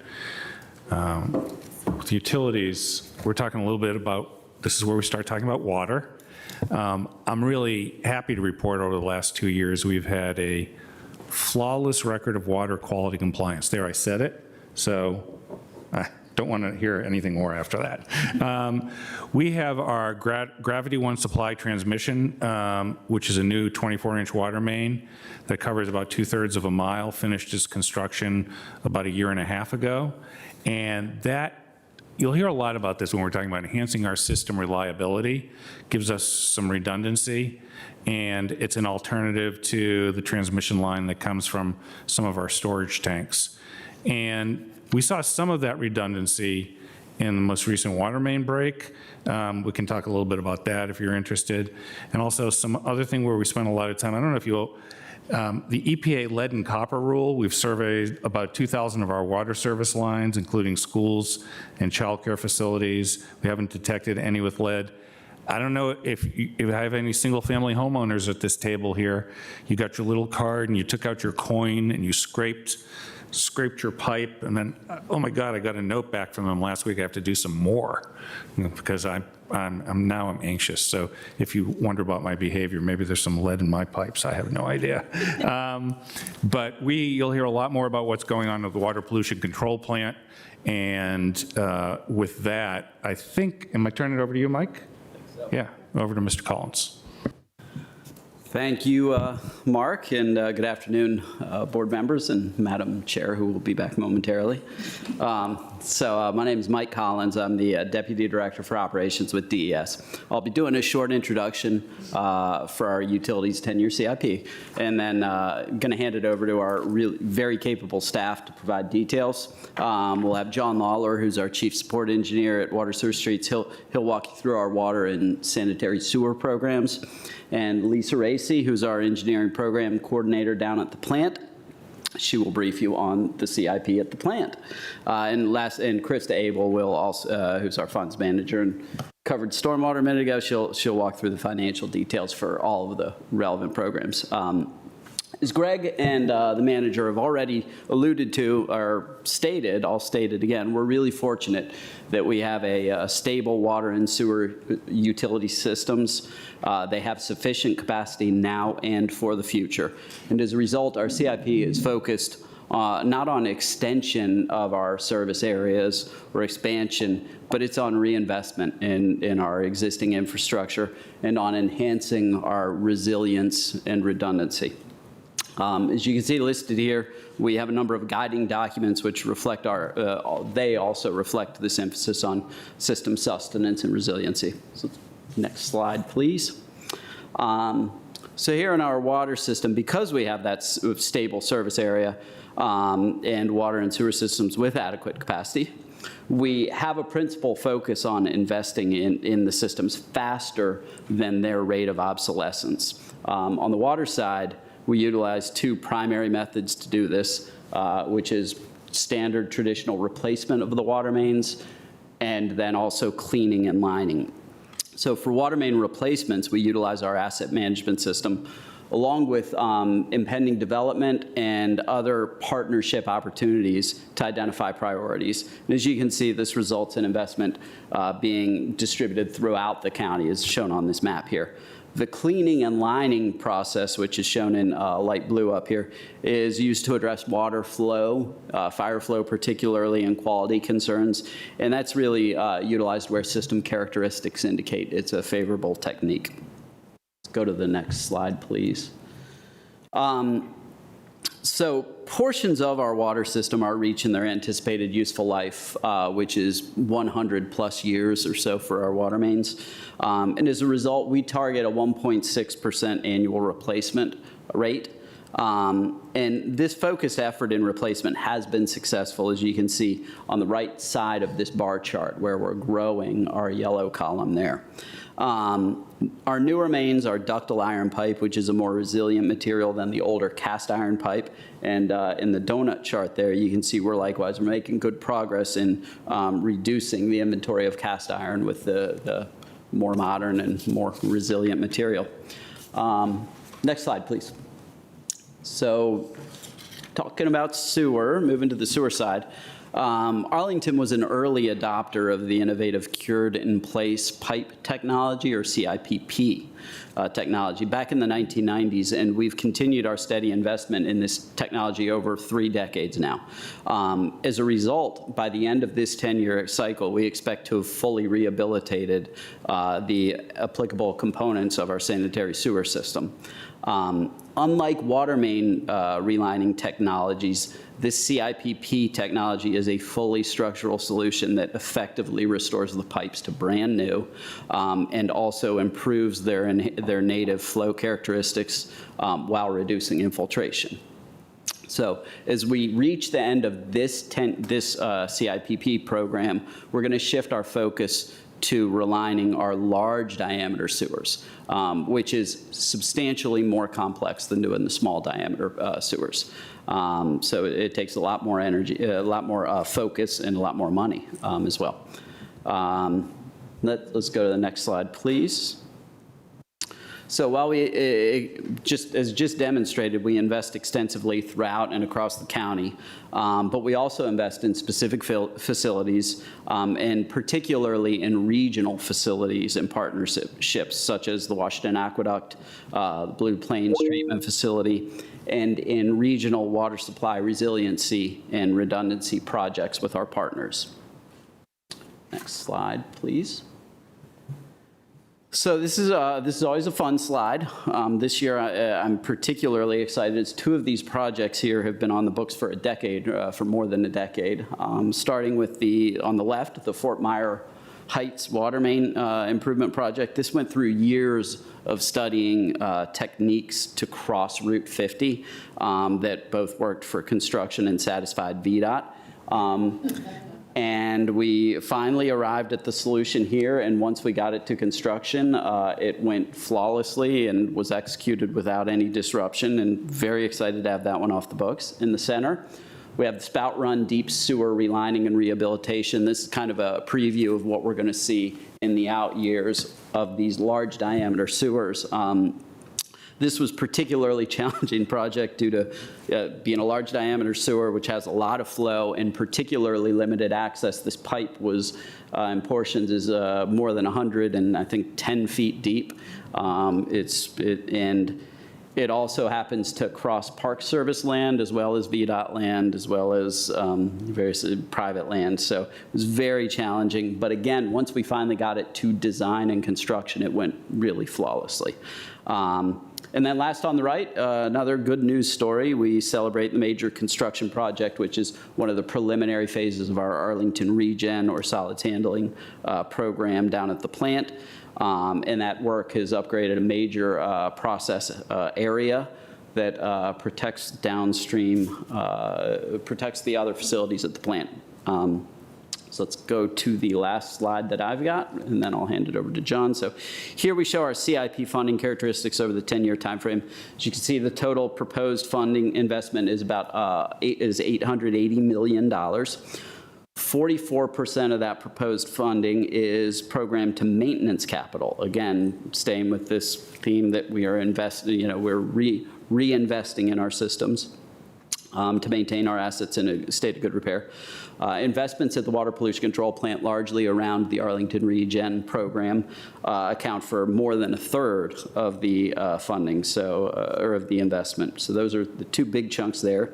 And then on the funding source side, bonds are the largest source of proposed funding at $524 million. And these consist of both future and new bond referenda, as well as spending down or issuing some previously authorized bonds. And then another 22% of the funding is with existing fund balance, as well as PAYGO funding, annual PAYGO contributions. And then we have some various other sources that compose the remainder. So I'm going to hand it over now to John Lawler, who's going to talk about the water and sanitary sewer programs.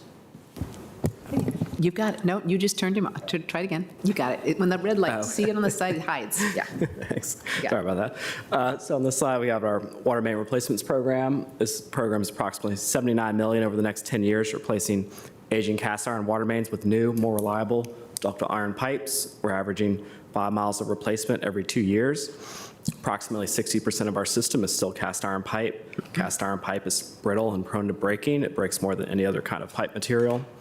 The Washington Aqueduct is our water supplier. We pay for our share, approximately 17% of their O&M and capital improvement programs. The project picture here is the McMillan Water Treatment Plant North Clearwell replacement, which is out for bid for construction and is anticipated to be complete in 2027. Another key project in their CIP is the $2 million PFAS impact study project, which will analyze the cost of any needed treatment plant modifications as a result of the new April 2024 EPA PFAS regulations. The study is anticipated to be complete in late 2025. Our water currently meets these latest EPA drinking water standards, but given how new PFAS monitoring is, we want to stay ahead of the regulations and have a contingency plan in place. The sewer manhole rehab program is one that we're resuming after it was dormant for several years, following the on-call contractor going out of business. Studies have shown that approximately 30% of the sewer inflow and infiltration happens at and within the manhole. So the good news is that we have lots of low-hanging fruit to target with this program to reduce our I&I. Next slide. So these are our two federally funded large trenchless sewer rehab projects that HUD provided $1.5 million in funding for. Both projects have completed the NEPA environmental review process, and we're currently preparing the bid documents to advertise these projects for construction. The 33-inch Roslyn large diameter project will get rehabilitated first and consist of rehabbing the half-mile section of the Potomac Interceptor downstream of the recently completed Spout Run Deep Sewer project, and picks up where the Holiday Inn and 1901 Moore Street sewer realignment and upsize and improvements projects ended. Its sewer shed area is shown in blue.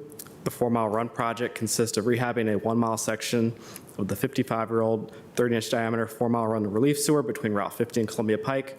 We rehabilitated the segments through Sparrow Pond in 2023 prior to the pond restoration project. Its sewer shed areas are shown in light green, red, and pink. Next slide. We're now piloting the next step in water meter reading technology, advanced metering infrastructure, AMI, on 100 accounts of all kinds of customer classes. The county completed the transition from walking house to house to read each meter to driving by each meter to pick up the reads in late 2015. This is called automatic meter reading, known as AMR. Our drive-by success rate is 94% on commercial high-density residential and 98% on low-density residential, which means that we physically have to roll trucks and get out on foot and open the meter pit to pick up the remaining reads.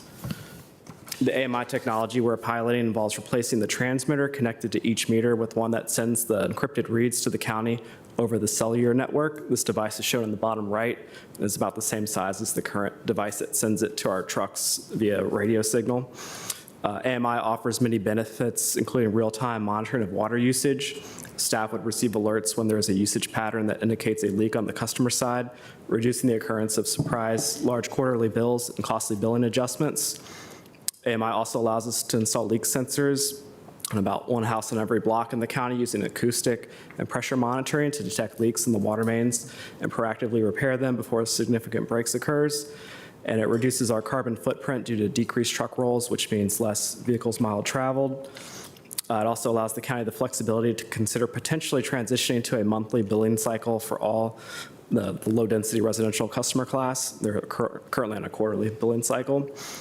While the AMI technology we are currently piloting requires 0 meter replacements, much of the cost associated with this $13 million project is due to replacing old meters, taking advantage of the time efficiency of being inside the meter box or vault, replacing the meter's ERT, that transponder on the bottom right.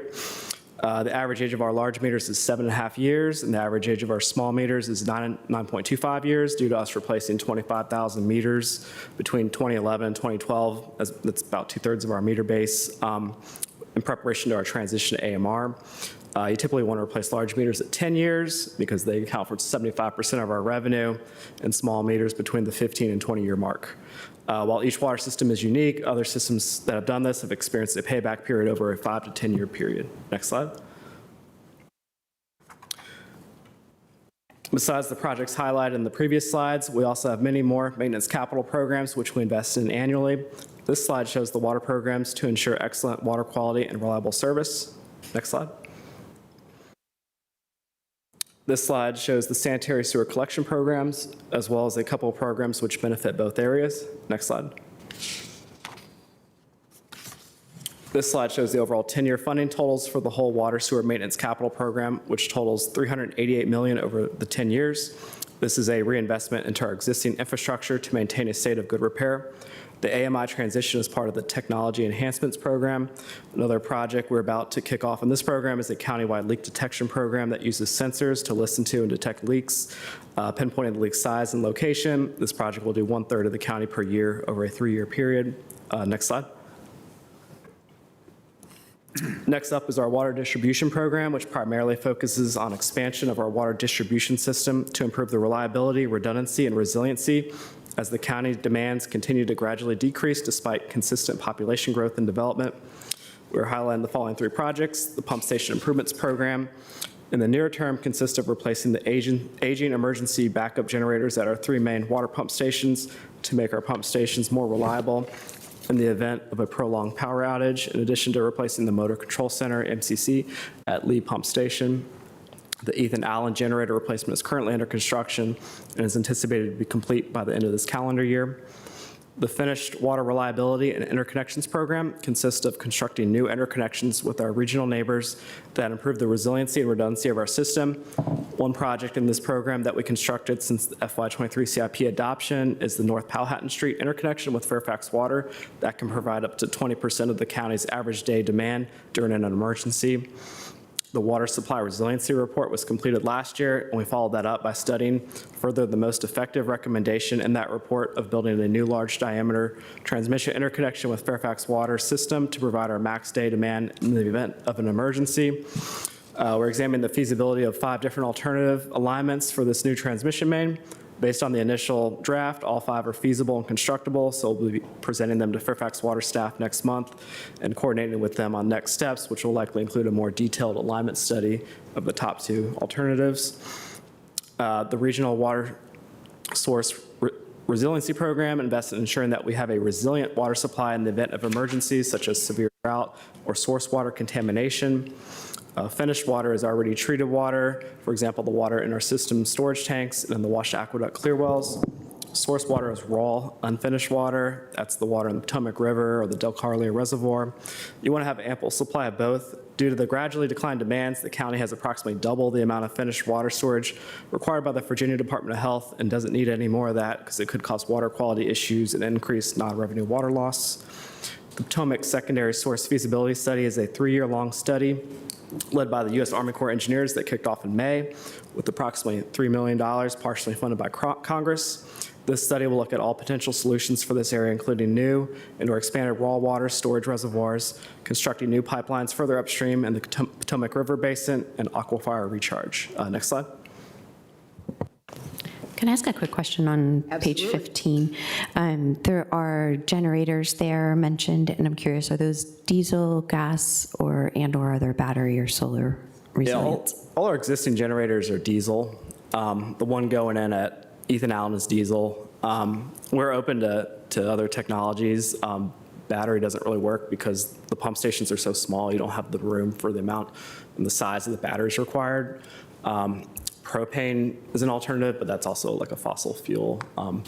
We've reached out to all the utilities in the southeast and around the area, and nobody's really said, hey, what are you guys doing for clean energy generators? And they're like, oh, let us know when you figure it out. So we're still kind of working on that. If I could add, the generators are there solely when we have emergencies. And so we, need a very reliable power source for those emergencies. They run very infrequently, but when they are needed, we need to know that they're going to run. Next follow-up question, how long can they go if the emergency, how much propane is there to, I'm sorry, it's diesel? Well, that's what's nice about them. They can be refilled during the emergency, so they can just keep running. As long as they get refilled. Yeah, they can last at least 24 hours between fueling. We have fueling contracts available, as well as staff that can, we have our own tanker truck. So we have we're very resilient in that nature. One other component, one other consideration is our pump stations are perhaps, and I wish Stephen Burr were actually here, but they are perhaps our largest electricity user. Just the amount of energy it takes to move water is extraordinary. It's the most intense energy demand we have. So I haven't done the math, but I think it would be pretty extraordinary size of solar that would be necessary to even begin to provide that. Very interesting. Go ahead, Tuck. One thing, I visited a couple, and they are not always very well accessible for bigger vehicles. You need you need to be able to access them with a smaller vehicle and carrying less. So this is one of the reasons why you use diesel, because you can bring a larger propane tank there. Yeah. Do we look at these from the point of view of being able to service them? To make them more accessible, et cetera, because sometimes they are in the middle of the woods, so that's not easy. Yeah, well, you're probably thinking particularly of our sanitary sewer lift stations, which really are driven, pardon the pun, by gravity. They really need to be where they need to be because we flow to them by gravity, and that ends up often being typically in stream valleys, and sometimes less accessible. So okay. Yeah. If we have backup generators, say one of them fails, you've got another one you can bring in if you needed to. For some of our smaller pump stations, yes, we can do that. But some of our major pump stations, particularly, for example, the ones on Military Road or Kirkwood, a small generator is not going to make an impact there. So it really is. You've got what you got, and if it fails, we've got what we've got, and we have a regular routine maintenance and operational, schedule for them. Some systems that I know of, They connect their critical equipment to a secondary redundancy electric grid, and they have then, very efficient generators, sometimes, gas-powered generators that can be serviced and they're easily to access somewhere else. They don't have to be on site every single time. It has a risk, but this is why the redundancy kicks in. Yeah. The generators also need to be sited, accessible to the motor control centers, accessible to the equipment, and also importantly, we try and put them in a location where they're not going to be offensive to the neighbors, because we have neighbors surrounding all of our facilities, or nearly all of our facilities. So it's another consideration. And the location and configuration of our generators has worked fine. We are able to fuel them and keep them running when we need to, and have access to maintain them. Great. Seeing as we've taken a break, one more question. When you're talking about the water, the distribution, you mostly talk about Arlington. I mean, it comes over to us.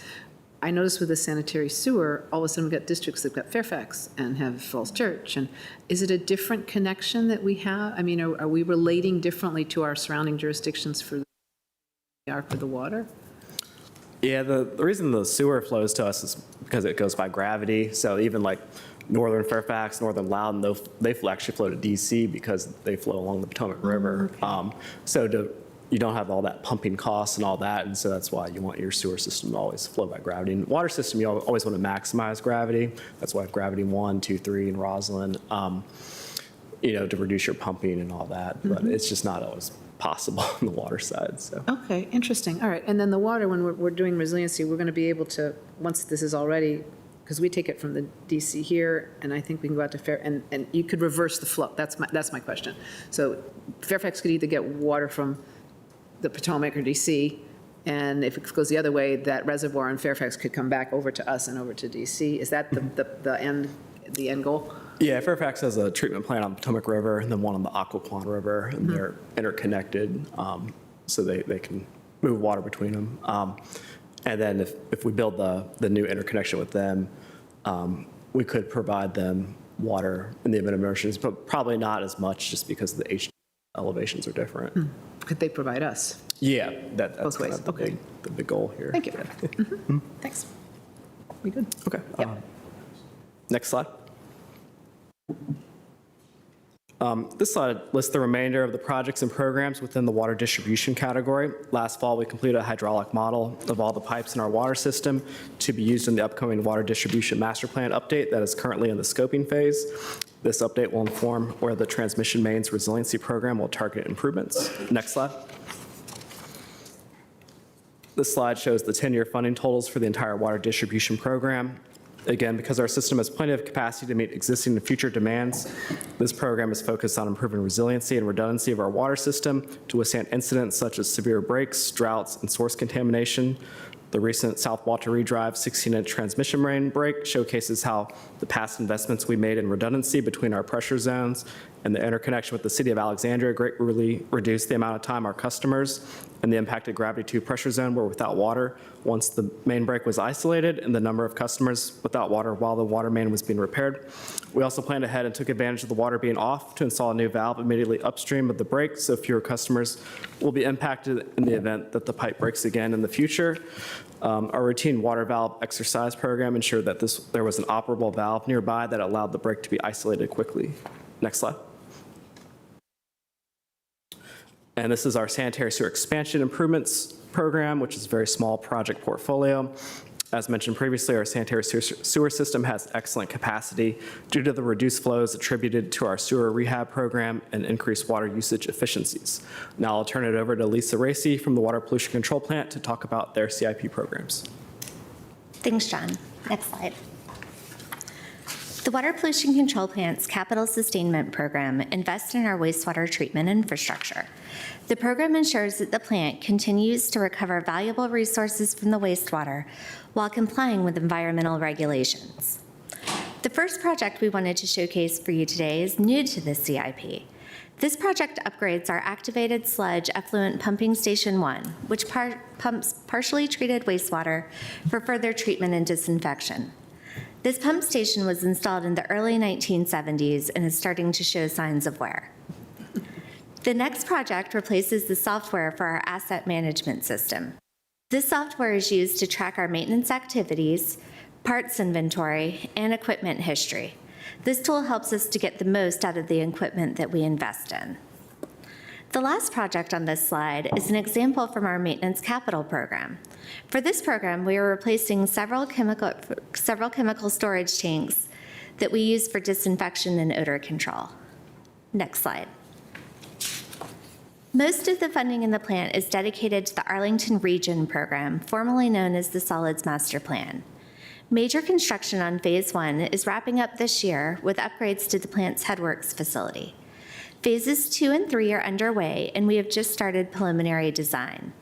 Design and construction are expected to continue for the next 6 years as we implement critical improvements to our solids handling processes. The new processes will be safer, more efficient, and generate higher quality and more marketable end products. The backbone of the new processes, as shown on the right, is thermal hydrolysis followed by anaerobic digestion. County staff and a community stakeholder advisory group undertook an extensive selection process before recommending this technology. This decision was adopted by the county board in 2018. Collaborating with the community stakeholders from neighborhoods closest to the plant and commissions such as C2E2 and FAC have helped to minimize community impacts, identify architectural preferences, and consider how to best utilize the biogas. Stakeholder engagement includes regular meetings, website updates, and an award-winning animated video. But that is just one of the positive outcomes of this program. Next slide.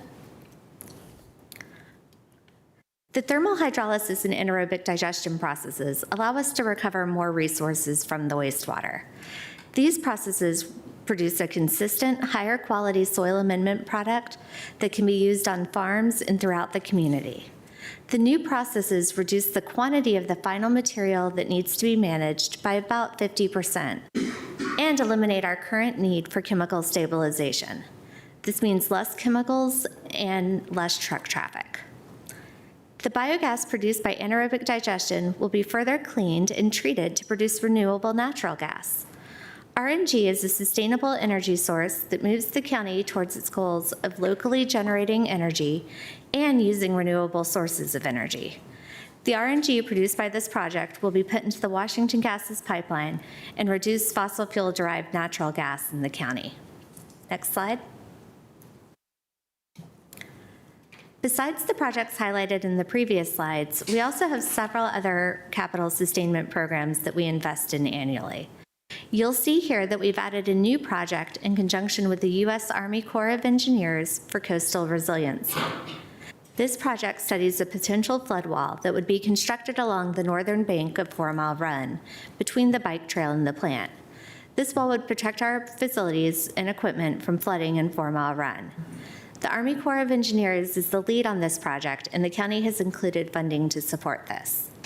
The other new project upgrades our grit removal system.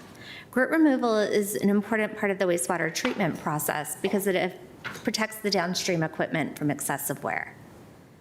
Next slide. Here's the 10-year funding for our whole capital sustainment program, totaling just under $320 million. And I will now hand it back to Krista. Thanks, Lisa. Can I ask a question Yes, first? absolutely. I have a couple, but I don't want to get too far. All right, on the anaerobic, the microbes, I'm aware of this. I've suddenly, is it the same kind of microbe everywhere? Are there different kind of microbes that can be used? They'll Just curious. actually sort of culture themselves for your specific waste stream, kind of. Oh, they like what they get. So they like what they get, and the ones that like it best grow even more. But when we go to actually start it up, we will get those microorganisms from a neighboring utility. Okay. So we'll get them just as like your starter culture, and then they will change over time to be adapted to our waste stream. Excellent. And then you talked about, very interesting, I find this fascinating, So cool. actually. We had I think I heard you say award-winning animated video. Did you say that? I did. It's on the Arlington Region website, and we won a NACWA, which is the National Association of Clean Water Agencies. We won an award for public outreach and educational videos. So it's a 2-minute video, and I highly encourage you all to check it out. I should absolutely check it out. Thank you. And the flood protection we're getting, is it, how big a flood? Do you know?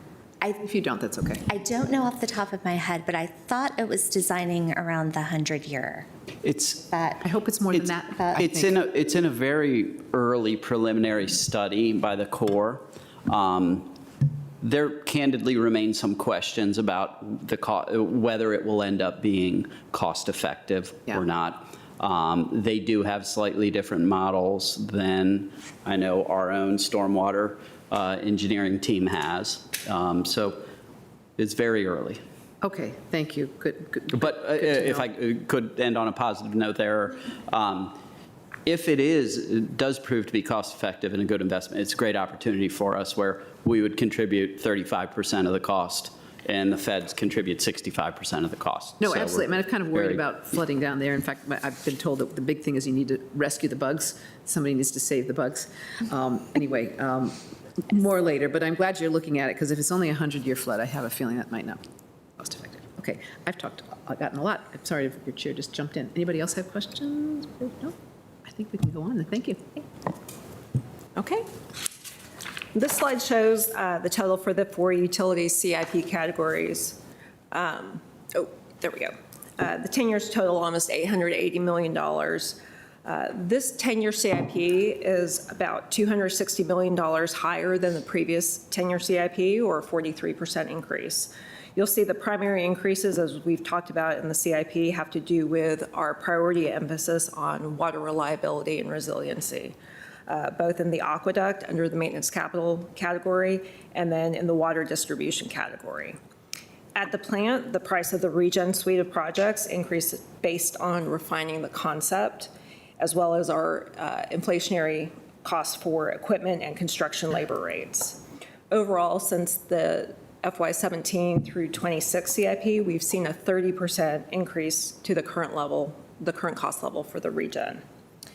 Like other areas in the county CIP, we recognize that there are execution delays. So here again, we are going to take a cash flow adjustment of 20% to recognize that we may not spend everything when we plan to spend.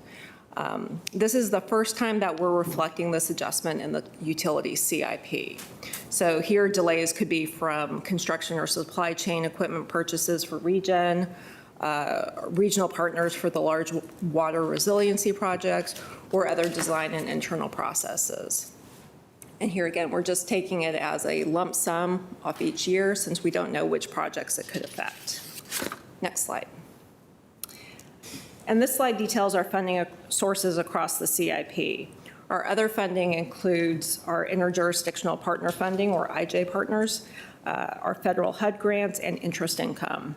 Our IJ partners at the plant have a contractual obligation to pay into our plant improvements based on their reserve capacity at the plant. This is similar to the arrangement that we have for the aqueduct and also with Fairfax County for our wastewater treatment at Blue Plains. Not specified here is that in conjunction with DMF, we're pursuing other federal funding opportunities for, specifically for the Regen projects. And I also want to note here, the same as stormwater, the debt we issue for utilities does not count against the county's debt capacity, since we have the dedicated revenue sources, which fund the debt service. Next slide. So this is the graph I alluded to during the stormwater presentation. So this shows our debt actually rolling off, and how we've structured our the Regen projects to pretty well wait until we're rolling off the debt in 27 to start layering in the new debt. So this was planful. The Regen has been planned for the past, well, since 2017. So we purposely waited this long to free up that debt capacity so we're not extremely impacting our rates. Next slide. So as we talked about in the last slide, we see the slightly increasing debt levels in 25 and 26. So that impacts our water and sewer rates. And then once the debt starts to drop below the current levels, we'll see smaller year-to-year increases in the outer years of the secure forecast. The rates are impacted by a variety of factors. So not only does the rate fund debt service, but we also have the operating budget and the capital program. Debt's only about a third of the total utilities budget. Next slide. Here's the planned use of our active bond referendums.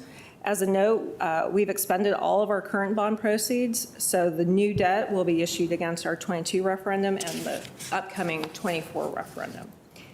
As a reminder, our 2022 bond referendum was primarily for the plant. 160 million of the 177 million was for the regen projects, and we did that so we would have the authority to issue the contracts for the design build for regen. Next slide. So the upcoming 2024 bond referenda is primarily for the aqueduct. Of course, there's new legislation making the federal funding authority available to us, and we anticipate leveraging that. However, the timing of getting that in place is still uncertain. The aqueduct is working with the Treasury on getting those in place. So we've included that amount for the aqueduct within the referendum, but we're also hoping that we're able to leverage the federal funding authority because those rates will be advantageous to us. And with that, I will turn it back to Mike Collins. So, as you can see on this slide, we want to wrap up by reinforcing some of our key messages about adequacy of capacity, stability of the system, and our committed investment to maintain a state of good repair and stay ahead of our obsolescence curve. There are some challenges that have been alluded to here, but we could, we want to make sure that you guys do leave you with the challenges and the uncertainties that we faced. Regulatory changes, we do know of. We have the most recent one of PFAS. We've talked a little bit about the lead and copper rule, which both of those we actually don't think should have a major impact on us, but could.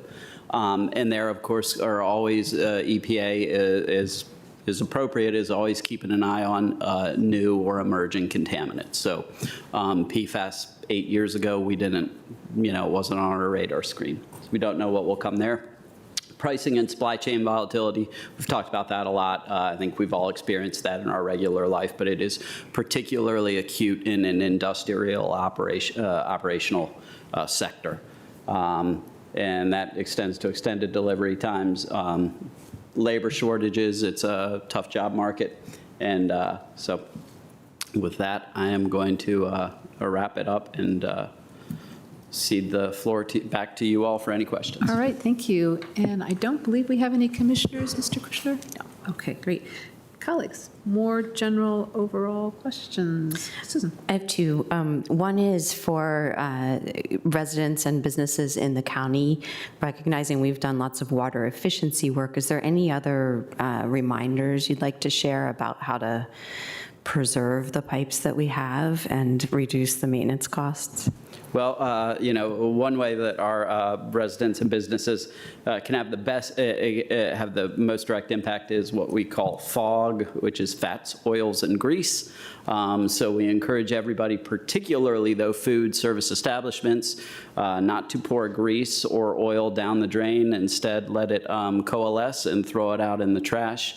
It will actually save. Or compost. Or compost, that's right, depending, put it in, thank you for correcting me, put it into your green cart. Out where I live, we don't have composting, so we have to do it in the backyard. Should move to Arlington. Yeah, agree. Yeah, but fog will actually, not putting it down the drain will actually save the individuals first, because it will most likely coalesce in their own service line, which they'll be responsible for. But if it doesn't, it gets down to ours. So thank you for that opportunity for a public service announcement. I wish I had a award-winning animated video. Maybe next year. Something to strive for. And then on the labor shortages, are we working with APS and with workforce regionally? I know that some of the Maryland authorities have done some great work there, and I wonder if we're benefiting from those efforts. We are continuously discussing the opportunities to improve our vocational, to strengthen our vocational workforce. It is a major challenge for us. There is just not a very large industrial base here to generate a workforce for us. So we do have recurring discussions with APS and other regional partners. Candidly, we've not achieved the results we'd like to yet, but as it gets more and more acute, that is always on our plate, or in our vision. Thank you. Takis? Thank you. Just to the last one, I have to say, there are a lot, this is a very complex industrial operation, and you have a lot of different shops. And this is a good place to have a lot of apprenticeship programs, et cetera. I know that they're difficult to manage, but we want to be partners to help you in that. When I visited that quite a while ago, I was kind of impressed by the fact that you had students from Alexandria public school systems and not from Arlington public school systems. That I didn't like. I like the concept, but not the specific delivery. One question on the AMI pilot. I've seen that you are replacing, systematically all the equipment so that it is ready. Will this is the idea of literally also transmit this information, make the day-by-day usage information available to the individuals and to the businesses, or is it only a system benefit that we get from there? Yeah, that's going to require a customer portal. So that is one of the end goals. But we're kind of taking it one step at a time and making sure our billing system integrates with the system that collects all the reads and stuff. Is it our intention to service a mix of customers, or first industrial? Industrial, we don't have too many, but commercial, big residential, et cetera? Yeah, we got about 2,000 high-rise and apartments and commercial accounts, and so we're going to transition them first to AMI, just because that's 75% of our revenue. So that's the people that we want to know immediately when there's leaks and unusual patterns in their consumption and stuff. And then if that goes well over the 4-year period, we'll transition the single-family residential over. That way we can make sure we don't have that approaching cliff of the meters aging all at the same time. And Yeah, the reason why I'm saying that is because large vertical, mostly residential, will benefit a lot from being able to monitor their usage and have the ability and the benefit of early detecting leaks, et cetera. This is a money-saving, big-time money-saving thing. You can tolerate a leak that doesn't cost you more than, I don't know, $3 a month, but you are not going to tolerate a leak that costs you $3,000 a month. Yeah. Okay. To actually pick up right where we're leaving off. The monitoring, though, for multi-unit buildings would not be at a unit level. It would be at the full building level, correct? That's correct. Okay, so I as a user would not know if I had a leak in my water heater, because it would be subsumed by probably the entire building, 400 plus units worth of water usage, and my small leak is probably not going to show up in totality. Person below you. Well, right, which is usually how in my building we find out that there's a leak. But I think I'm just thinking about in terms of leak and scale of water usage. My building has actually had a number of leaks lately. We had fire sprinkler pipe burst in our garage, and that would be something that would likely be large enough to show up, but like a small leak from like a toilet or a faucet or something, that's not going to be large enough to be detected, I assume. It would on the single family. Like those toilet leaks can really add up after a whole quarter and stuff. Yeah. But the high rises would have to sub-meter. Most of them don't do it just because it's expensive, and those meters, only last like 10 years and you have to replace them all again. So it doesn't really make much financial sense for them. Gotcha. Thank you. Okay, thank you. So overall message, I think, so sometimes, we read about places where the water system it leaks water everywhere, and they can't hardly get water to people because it's leaking, and that's not happening to us, right? Because we maintain. And then some places, when they get new development and they grow, they have to build and build and build and build, and that's not happening to us either. So we're actually, in some ways, sitting pretty. And as long as we've got this excess capacity and we're able to continue to do the maintenance, we should continue to do well. And I appreciate the concern about the resiliency overall in the region. I think that's just great, so thank you. All right, we got the message, I think, Mark. Good, thank you. Thanks so much. Yeah. Thank you. Yep. This is really important. People don't see it or think about it, but if it doesn't work, we hear about it. Thank you. Okay, we're going to do a shift change here. Yeah. Anybody who wants to stand up, they're welcome to do that. I'm going to just stand up for a minute.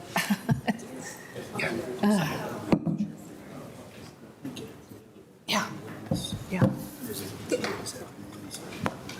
Oh, okay. No, I didn't know that. Yeah, sorry. So all our computers will go dark now. What, all our screens go dark, right? Your CIP has expired. No. It's just so you'll pay attention to Jeff for having all your screens go black. Yeah.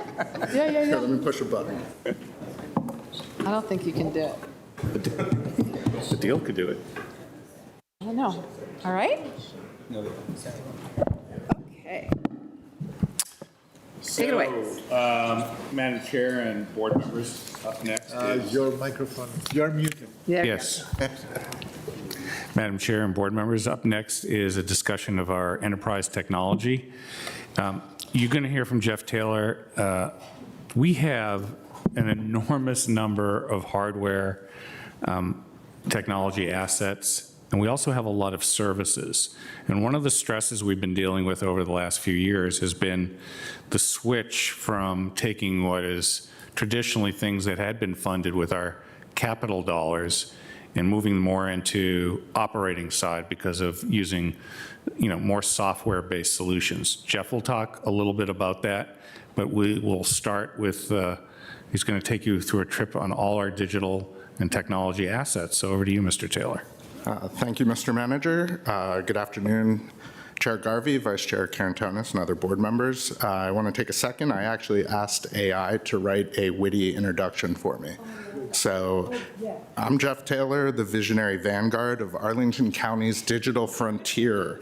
With a strategic mind and a collaborative spirit, I lead our tech initiatives towards a future where innovation and efficiency drive our community's success. My superpowers lie in anticipating our technological needs, managing our resources wisely, and uniting the brightest minds to turn challenges into opportunities. I guess that all sounds really nice. I'm also the division chief for infrastructure and operations.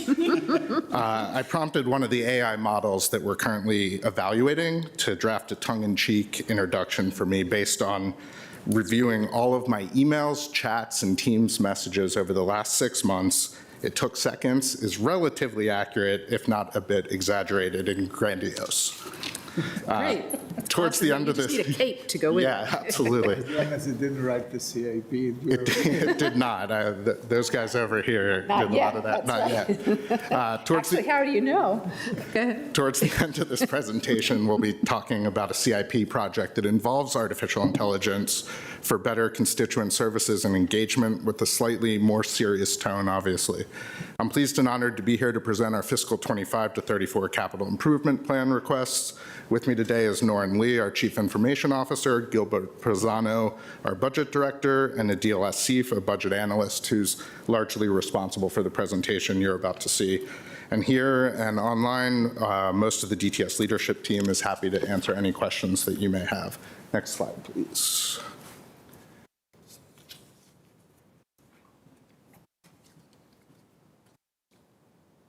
Thank you. We'd like to begin with an overview of our approach to assembling this 10-year CIP. We focus on maintaining commitments to projects from previous CIPs and ongoing programs and projects we've already engaged the community on. We've assessed how these projects contribute to maintaining a state of good repair for our equipment and technologies. We also considered the distribution of investments over time and across the county and how these proposed projects advance our publicly posted digital strategy. A few highlights include upgrades to our revenue and collection system, also known as CAP, and the modernization of our real estate assessment system. We have a couple of new proposals in the Connect Arlington space, a significant data center consolidation project, and my personal favorite new request, constituent single sign-on for county resources. But first... That would be lots of people's favorite. I think first let's discuss a few recent accomplishments. Next slide. We just talked a few months ago about our program accomplishments, but I wanted to take a second to call your attention to a few new highlights. We've moved 2 more payment portals, including our biggest CAP, into our single payment portal system. Permit Arlington will be coming online later this summer, and then we're ready to wrap that project. We continue with the move of the legacy eGov suite of applications to the cloud. We've completed half, and the next 4, including deed transfers and alarm registrations, will be completed by October. And I know something that makes the manager happy, the new phone system modernization project. As of June 12th, we completed moving all county call centers to the new cloud-based system. And as of yesterday, we've moved 8 departments totaling 859 users to the new Teams voice system. We're hoping to migrate another 500 this summer, but some of the more complicated users and use cases will be migrated over the next 6 to 18 months. We've collected over 800 of our old phones so far, with most users moving to a soft phone system inside Teams. We're very proud of our recent accomplishments, and we look forward to even more as we move into fiscal '25.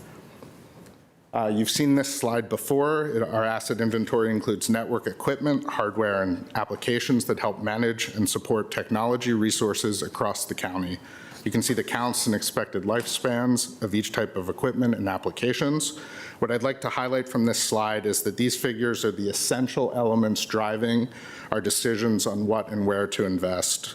One additional thing to note, we're constantly reevaluating at a minimum annually the lifespan of our hardware assets. We base our evaluation on several factors, including industry best practices, past real-world performance, regulatory compliance, compatibility, and of course, costs and cybersecurity concerns. If you compare this CIP to our last one, some lifespans have increased. For example, laptops have gone from 3 to 3.5 years on average, while servers and virtual machine hosts have gone from a range of 5 to 7 years to a uniform 5 years. With that, here is the detailed slide of our requests. Our numbers here show that we're asking for a little over $113 million over the next decade on 14 different line items. We'll delve into each of these shortly. This proposal is approximately $9 million higher than our previous CIP. Cost increases are due to inflation and to the 2 new projects we'll talk about shortly. At a high level, we strive to balance and spread the load between our projects and our incredible staff, ensuring that we're not overburdened or overinvested in any team in any given year. The programs and projects we're presenting in the CIP come from 3 main funding sources, as you can see here: PAYGO, short-term finance, and bonds. Our goal, as mentioned, is to spread this investment over time to avoid significant peaks and troughs from one year to the next. And I know our friends in DMF appreciate our commitment to consistency in spending whenever and wherever possible. Your friends are nodding their heads. Thank you. This is our first iteration of a CIP developed this method, and over time we hope to continue to have a more consistent year-over-year numbers for better planning and funding purposes. With that, this slide does a great job of summarizing those last 2.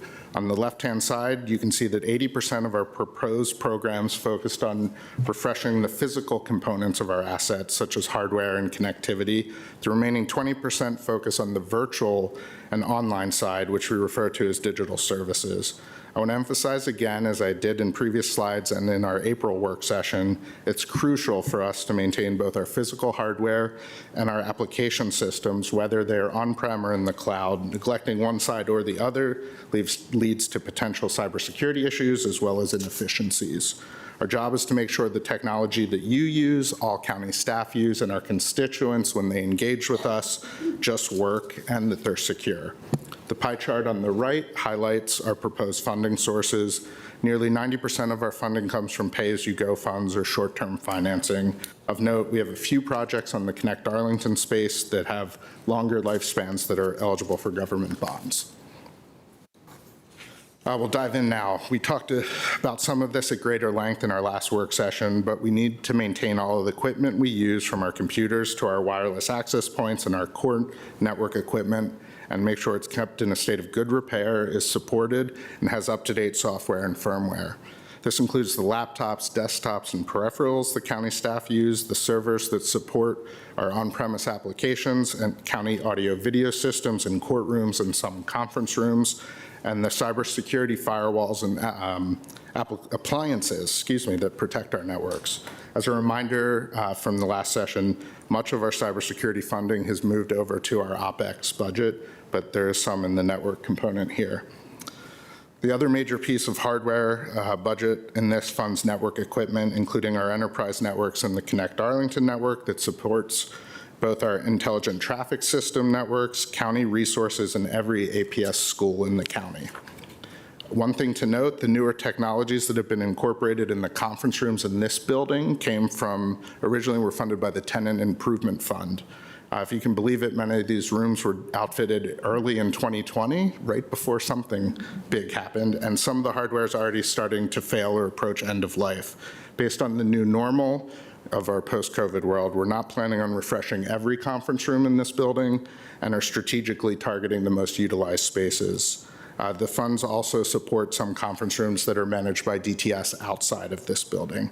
We'll continue to support the remaining conference rooms where possible by consolidating equipment and salvaging working equipment from underutilized spaces. On to the next slide, you'll see proposals for the fiber and data center projects. Starting with the Connect Arlington program, the primary focus over the next several years is with an eye to resiliency by continuing to maintain and rebuild sections as identified. For the benefit of our new board members, and I'm happy to talk about this anytime ad nauseum because it's fascinating to me, Connect Arlington is the county's wholly owned fiber optic network, over 70 miles of fiber, 90% of which is already underground, that spans most of the county.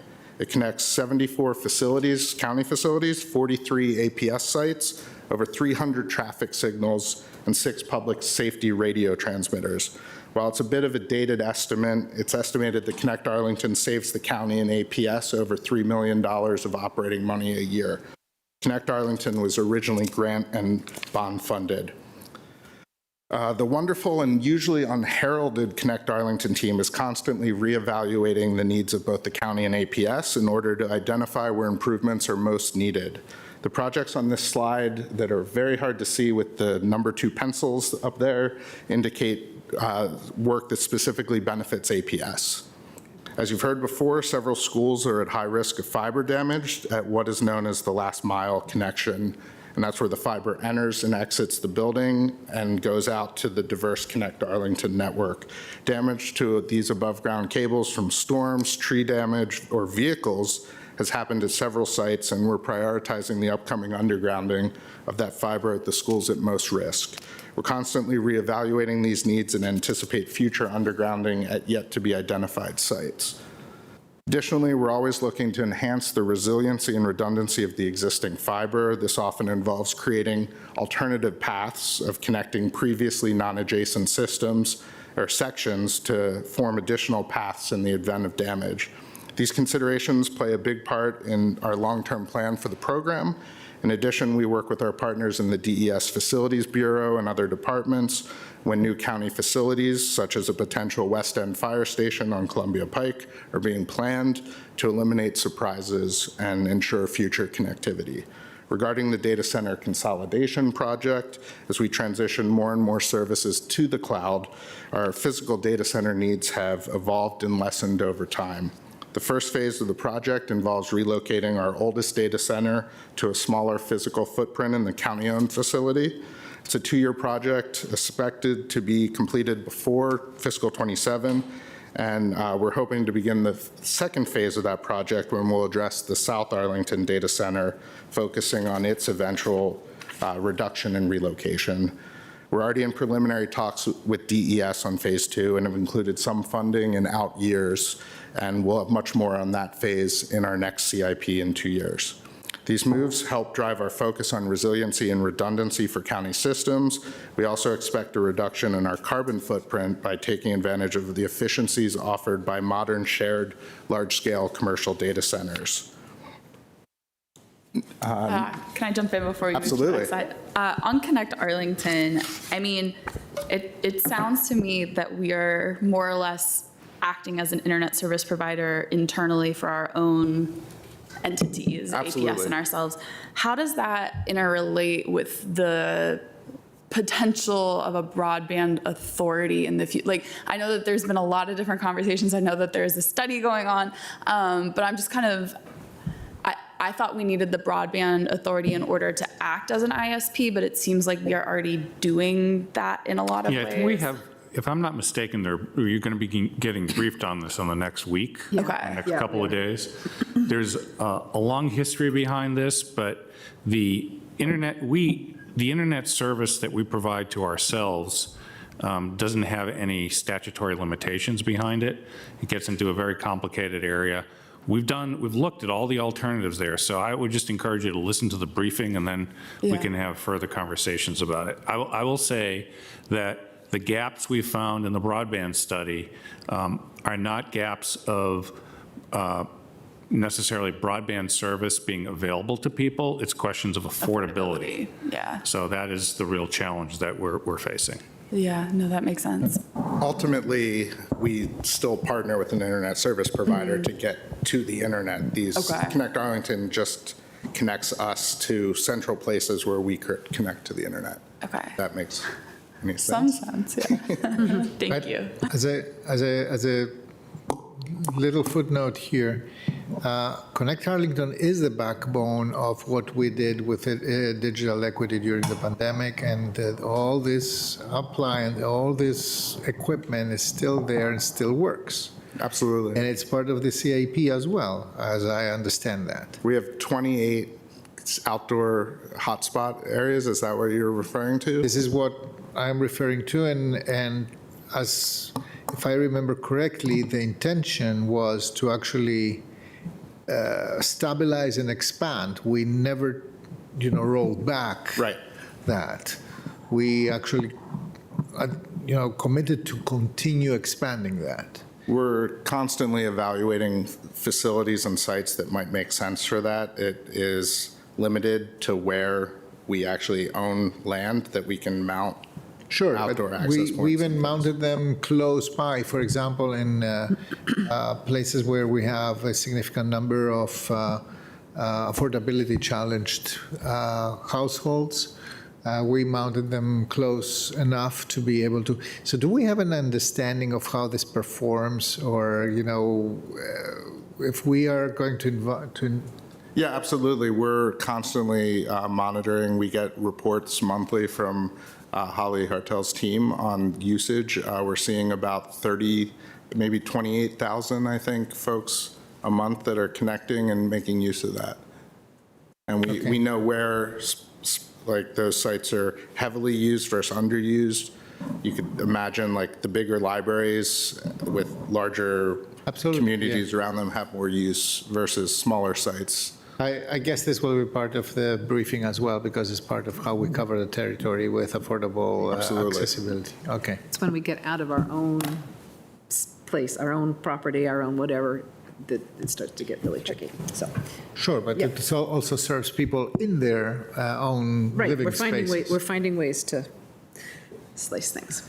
Great. Go ahead. Next slide, please. Next, we'll discuss the proposed application and system refreshment projects. The applications you see on the left-hand side of this slide are systems that have a set refreshment or maintenance cycle. and to make sure they're running on current version. ACE, CAP, and the land record systems are currently on a 5-year refresh cycle, while ERMS, which is OnBase, our enterprise record system, follows on a 7-year cycle. And again, we're trying to structure these to ensure that upgrades moving forward are not all scheduled in the same year to ensure staff aren't overwhelmed. Moving to the right side, let me talk briefly about Prism Plus, our HR and financial system. We're still on track for an August 1st go live for our financial systems and a late August go live for the HR components of Prism Plus, with budget components expected to be online this fall. And while we're still transitioning to the new system, part of our agreement for it includes quarterly upgrades and the potential availability of new functionality. While we won't be adopting new features and functions every quarter, this request ensures we have adequate funding and financial resources available to implement them if we identify anything that could significantly enhance our operations. These funds would also be available for external support to help implement new features or services. The eGov suite of applications is a project to move the 15 remaining custom on-premise apps to the cloud, as mentioned at the top of the presentation. Half are going to be scheduled to move this year and the remainder in fiscal 26. And the last item on here is the final tranche of funding needed in fiscal 26 to complete the real estate assessment system modernization project that began this year. Thank you. I think Ms. Cunningham has a question. Great. I had a couple questions that came up as you were presenting so energetically and passionately. Thank you. Number one, on the APS undergrounding to link them in, I think I recognize a couple of elementary schools here that may have popped to the top of the APS maintenance CIP where they may be doing major renovations. I assume you're coordinating timeline there, so we're not digging. Right, we're absolutely coordinating with our APS partners. Perfect. Secondly, I was curious, does Connect Arlington provide us any revenue from any of our private partners or any like federal grant opportunities through E-rate or anything else? I'm going to turn the revenue over to the manager because I'm not the. He doesn't share it with you. Yeah, he just. So we have the county board approved a standard form agreement for commercial entities to use. We absolutely have the capacity. And I don't think as of right now that we have any existing commercial partners. We do partner. We have institutional partners, but not commercial partners. And the institutional partners include they used to at least include the University of Maryland and some other educational institutions. But what we found, and we went through this about 7 or 8 years ago, where we did a big push to try to get commercial providers to say, look, hey, we've laid all this fiber in the most difficult places of the county. Why don't you sign up for it? They took a look at the agreements and they decided that they'd rather go another route, no pun intended, because some of the requirements that we had having to do with liability and other issues made it a little bit onerous for them to do. But it's still there and available. Absolutely. Great. And then the last question, I know a number of our constituents and maybe some of our employees have had some growing pains with the website and the on-base system as we're making that transition. Can you share anything about, are there additional investments that are needed there, or is that just the cost of change? Sure, that's a great question. One of the things I'm going to talk about shortly is related to the public website, and I know that we look at moving to the cloud and putting some of those things as services, like software as a service, for example, helps take the onus off of us and our staff that isn't 24/7 and isn't, working in the data center at 4 a.m. usually, to provide like the redundancy and the uptime of those applications that folks have had challenges with. Yeah, and I'm going to steal a little bit of Jeff's thunder, but actually, I was meeting with the CIP executive board last night. We had a long conversation about this, and I said, I just want you to understand, as county manager, I am one of the primary users, as our board members, of our website, and the fact that we don't have a Boolean search function has driven me around the bend several times. So with artificial intelligence and the wise guys in DTS wanted to call it the Mark bot. I immediately squashed that. But we will be, and I think if David Hurley, he's online, he could speak to our ability to do that. When we made the switch over to a new platform, we lost some functionality, and so we're gaining it back. And I'm going to actually invite David, if he's online, to comment on that. I am. Yep. Specifically with things related to AI, we have been looking at creating and have created kind of in a beta environment an enterprise document search for the 15,000 plus documents we have on the public website. We would like to move that forward into production so constituents can use that. We are concerned a little bit on the data side because there's a lot of repetitive data out there. I always like to joke that there's about 14,000 documents named agenda. Which one is the right agenda? AI can help with some of that, but we do have to look at, in conjunction with our content owners, how to clean that data up iteratively and use AI to be able to do that. But we've been able to show the county manager and others how AI and machine learning can actually create a document search and a document bot. We call it DocBot. It's no longer a MarkBot, that actually can interact with those documents, the PDFs, the Word documents, the agendas that are out there. And that's the direction that we are pushing towards as part of that request for constituent digital services. And that really is generated by requests from the departments. It shouldn't be looked at as a DTS request. It should be looked at as us representing the departments and their needs for digital services out on the website and from the community as well. Thank you. Very short question. Under e-government suite of application, there is one that's called legislative tracking. Is that going to bring the county code to in an electronic form that is updated and available to every person, including the AI helper?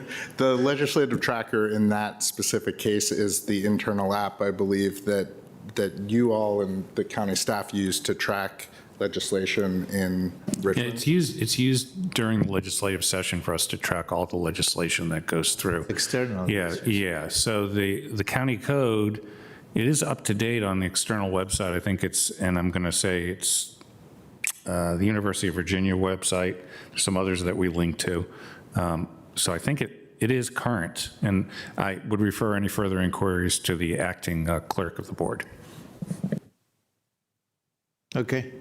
The reason why I'm asking is very simple. I think we are touching and, adapting the county code very often. So therefore, it is absolutely critical that we have a repository where, people can immediately check what the change is and how, and have the reference, right? So if this is available externally, I'm fine with that. But I don't know if we should be having something that's internally also available. So I can confirm that the external version of code is up to date, is searchable, and it contains references to each amendment within each subsection and chapter of code. We don't have the legislative history or the running list of ordinances mandatory of code visible on the public-facing website, but that's certainly something I'd be happy to discuss. Okay, thank you. All right. Next slide, please.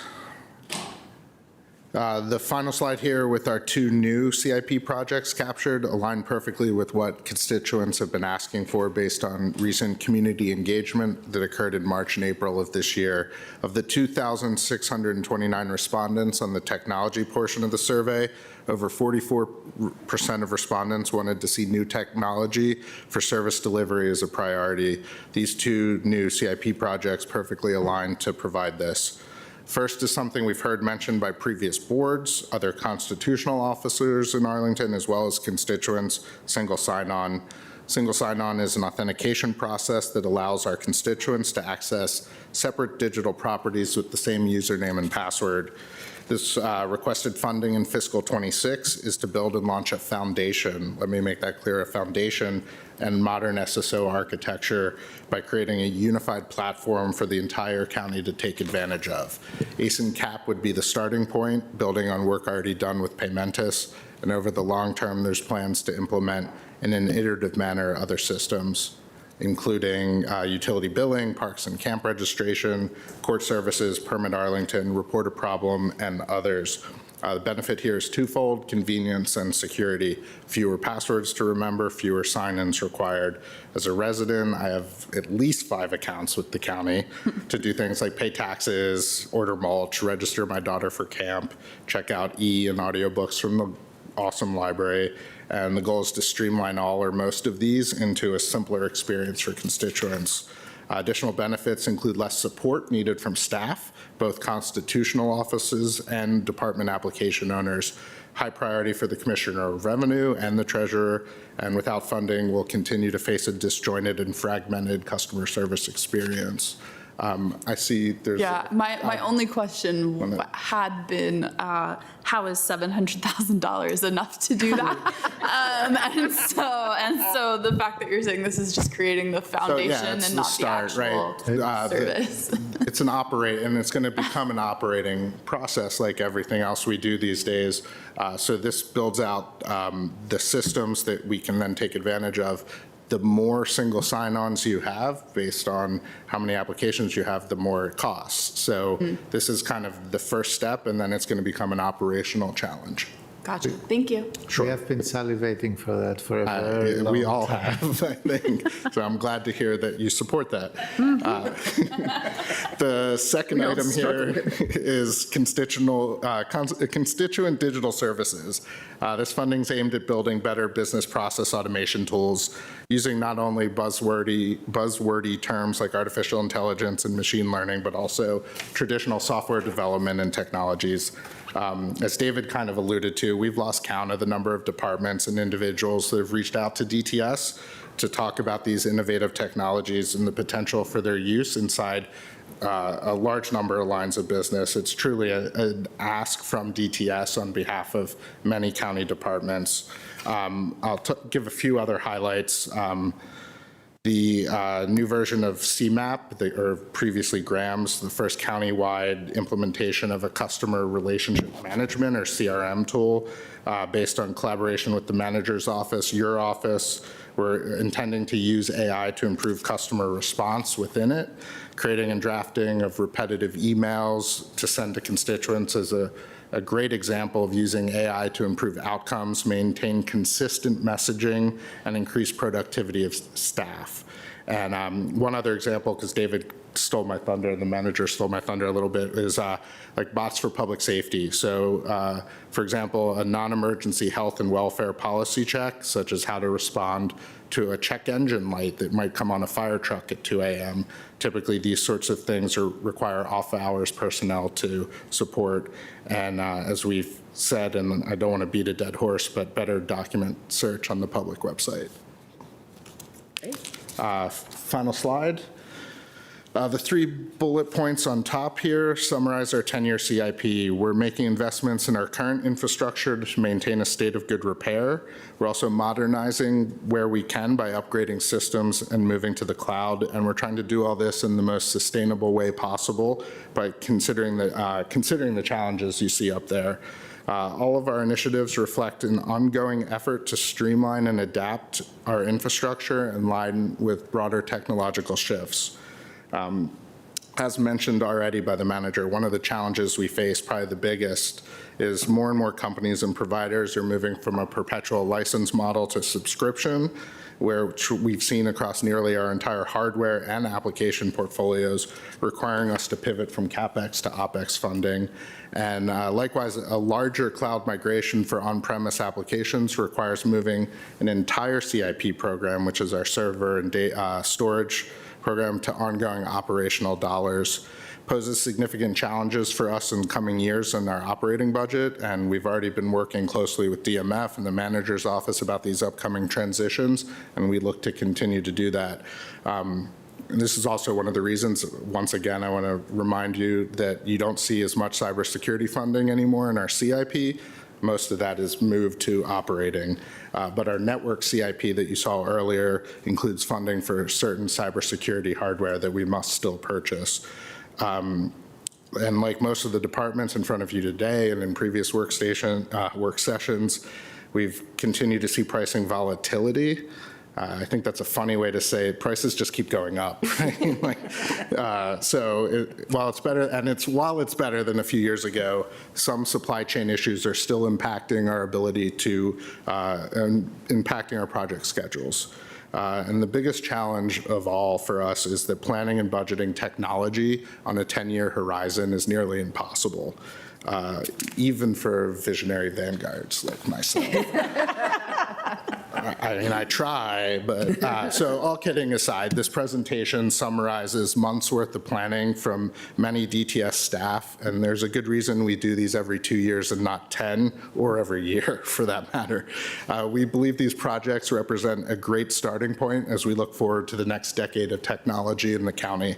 And I want to take one more second to thank Adil and Gilbert, who have for their dedicated work on this proposal. And thank you, and we're happy to take any questions. All right, I think Susan's had one for a little while. Susan. I mostly just wanted to give a huge shout out to your team and actually to the whole county and many people who are in this room. We've taken on a lot of transitions and system migrations this year, in particular with the PRISM transition. I know that stresses your team and also has been a huge lift across the county. So just thank you to everyone who's putting in the extra hours. And I hope the other side will be really bright and cheerful. And then from our side, I know our constituents, are giving us feedback about on-base and our board members as well. And we hear that, and we will keep working to iterate that. Thank you. We look forward to working with you on that. And Elise and Holly are spending an incredible amount of time on the PRISM Plus upgrade in addition to the folks behind me. So thank you all for the hard work there. Yeah, it is hard work. Takis. Thank you. First of all, I have to commend you. You have a 10-year ahead vision of land use in Arlington, Virginia in the last photo. The Jefferson Memorial is underwater. We have significant more. There was I think this one, this is an AI? another Yeah? Those are both, I believe, AI generated, and I think there was also a bet on whether anyone would notice if the Jefferson was underwater. And as always, As someone said, that's DC's problem. It's not. it somehow looks nice, but if you pay attention to the details. So I have a couple of questions. First of all, I mean, we received a letter from the Information and Technology Advisory Commission. There are some interesting questions, and I believe that they will be answered, in deliberative process. One thing I want to ask you. So you started saying that, for example, this device is here, now they're 3.5 years, while the servers are like 5 years solid. Can you repeat or remind me why we prefer to own them instead of leasing them? Certainly. So we did an exploration of device as a service, which is leasing, which I think is what you're referring to. And we saw it would be a 3.8% increase over the cost of just buying them ourselves. We take advantage often of buying in bulk and also buying occasionally, when possible, at the end of a life cycle of a device. So while it'll still be supported for 3.5 or 4 years, new models have come out. The new iPhone or the fancy laptop has come out. And so we're getting good pricing on previous generation technology that still adequately meets our needs. So we decided to not lease because it would be more expensive than buying them. Mm-hmm. Excellent. Thank you. So that one, along with the other questions that Norris. You have to talk to the thousands who are listening. Yeah, you got it. So that question, along with the other questions the ITAC asked, we already responded to. We're happy to provide those to you at some later date. Yes, thank you. They have those answers. Yeah. That's great. Thank you. All right. Anything else? So I ask this question, the same question, I think every time we do this, and I can't ever quite remember the name. What do we do if we can't get to the cloud? And then people tell me that we'll always be able to get to the cloud. Well, It's an interesting question because so much of what we do already mandates the cloud, right? I know. So it's like we could roll back and do paper processes, which is always a great idea. And I don't know if you saw the auto manufacturer issues where you can't buy a car right now because the massive system that connects like 10,000 dealerships. Oh, I read about that. Yeah, Yes, right. yes, So yes, yes. they have to go back to paper. So it's always a good idea to have those responsibilities, but it's impossible to function in our world now without being connected to the cloud or the internet. Right, and I think, so, and I'm not disputing that, we need to keep, I just think, I always think we ought to be prepared for maybe we can't get to the cloud for a few days or a few weeks or Right. something, and I think we have backup, as I recollect. So it was an interesting listening to your conversation about generators and the best use case for those. Those obviously fund or support our data centers right now. So, but we're always a couple backhoes away from having a bad day in our department is how we joke about it, right? If the fiber gets cut and we lose that connection. But it's imperative for us and all of the county departments to have some form of continuity of operations plan that we work with DIPSM on regularly to talk about what happens if we lose that connectivity. Great, so you do have those plans. Yes. Great, that's all I needed to hear. Perfect. Thank you. Thanks so much. Thanks. Appreciate it. Any other, I think that's it on the questions. Here we go. All right, thank you so very much.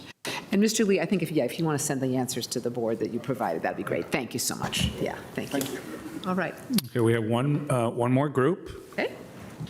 I'm going to take a quick I'm break. going to ask Back. Jeff Bergen to come up here.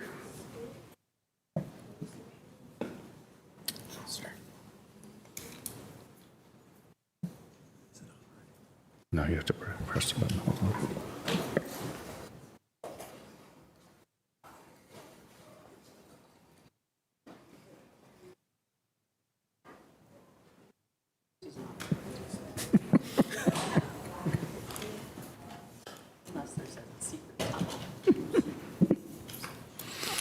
Okay, I'm going to welcome Jeff Bergen here. He's going to make the presentation on our public safety technology, and I'll turn it over to you, Jeff. Thank you very much, Mr. Manager, and good afternoon, members of the board. I tried to have AI write my thing as well, as Jeff said, but when I used our public safety systems, all I got was, it's 911, what's your emergency? So it didn't really do as much as we had hoped. But my name is Jeffrey Bergen. I'm the financial officer for the Department of Public Safety, Communications, and Emergency Management. And it's my pleasure today to represent our 4 public safety agencies, all who've done tremendous work in putting this presentation and this proposal together. So I would like to thank everybody here. And also to give a little bit of background about why we as public safety are doing this as one group as opposed to 4 different departments. So if we can go to the next slide. A few years ago, over a decade actually at this point now, we created the Public Safety Capital, which was formed out of the balances of an old bond that we had to try to solve some common problems we had around technology and public safety. And pretty shortly after that, we created the Public Safety Information Technology Team, PSIT. And that was the start of us looking across our different agencies to see where we had commonalities for new technology systems, looking across to our regional partners as well as within the county to ourselves. And we're the first in the region, and I still think the only in the region to do this, and created a governance structure where we all came together as a group. We worked with the deputy county manager and then kind of gave these proposals out to the Public Safety Information Technology team, who worked on project management, budget utilization, making sure we didn't have huge spikes in projects from year to year. And from that really grew out this public safety capital and evolved from technology to really things that we managed across the public safety spectrum. You'll see those in the presentation we'll talk about today, but it's really been a success story over a decade that became our core systems for our mission for all public safety agencies. Next slide. And as we started to grow over the last few years, we started to realize that it didn't make as much sense for us to come up here and talk about our individual departments as their own silos, and really looked at ways, again, where we were kind of one cohesive group. So, and this is an evolving thing. We always look at it every time we do the CIP. What are our biggest investment areas? So what you see here are really the 6 areas that we've looked at that are the most critical areas that we manage. And that's a key point because you're going to hear from or if you have already, other capital groups that talk about public safety as customers. So whether it's a facility, a new fire station, a new investment, but these are the ones that we manage as a group. Next slide. So when I talk about those 6 areas, this is really what we're looking at. 26 projects over 6 different areas, over $93 million. And what we're really talking about is refreshment. You'll probably start to hear the same projects over and over again, and if you've seen this presentation over the last decade, some of these may sound familiar, and it's because they are our core systems. And our focus is really how can we make sure that we protect the life and safety of our first responders, and how can we make sure that these systems that we're replacing are refreshed on time with some of the newer technology, not too advanced. We don't want to be too leading edge where things are not tested out in the field. But how can we work with our partners in the region and really come up with things that best serve our departments? When we're looking at these projects, they mostly have a useful life of about 5 to 10 years. Some may be outside of that if we're talking about vehicles, but obviously nothing is below that because we're really looking at these from the capital standpoint and where we can refresh those on a consistent basis. And this is why I bring up the Public Safety Information Technology team in our governance structure, because they really work on looking at what are those key things over the years so that we're not just refreshing because the useful life is up. We want to make sure we're refreshing it with the technology that's appropriate. And do we need to extend these out a few years? How do we look at the way the money is stacked up? So you'll see in some later slides that there may be times where we push a project out a year, we may move a project up, and a lot of that is dependent on whether it's the pricing volatility that we talked about, or that Jeff talked about in his presentation, or just better use for our departments. Next slide. And this really shows, I think, that planning has really worked. So our ability to leverage short-term finance over the 10-year period of time. So this is my kudos to DMF. We've worked with them, throughout the years to make sure that the projects we're doing, we're really looking at the best way to implement these on time, on budget, and whether we have to break up that funding over the years to make sure everyone in all the different departments can have their projects funded successfully. Next slide. So this is a slide that really takes that from a theoretical into a practical. So this is something that the manager had asked us for one time, and we're very happy to kind of put it into a graphical representation. So when we're talking about projects, we're really talking about the things that are out in the field. And this is not a rare occurrence. This is a day-to-day thing for us in public safety. So if you have a building fire and you have the fire department show up in their vehicles, those are funded in this proposal. And they're going in with their detection devices to see whether or not there's anything, whether it's X-ray systems or bomb squad technology, that's funded in this proposal.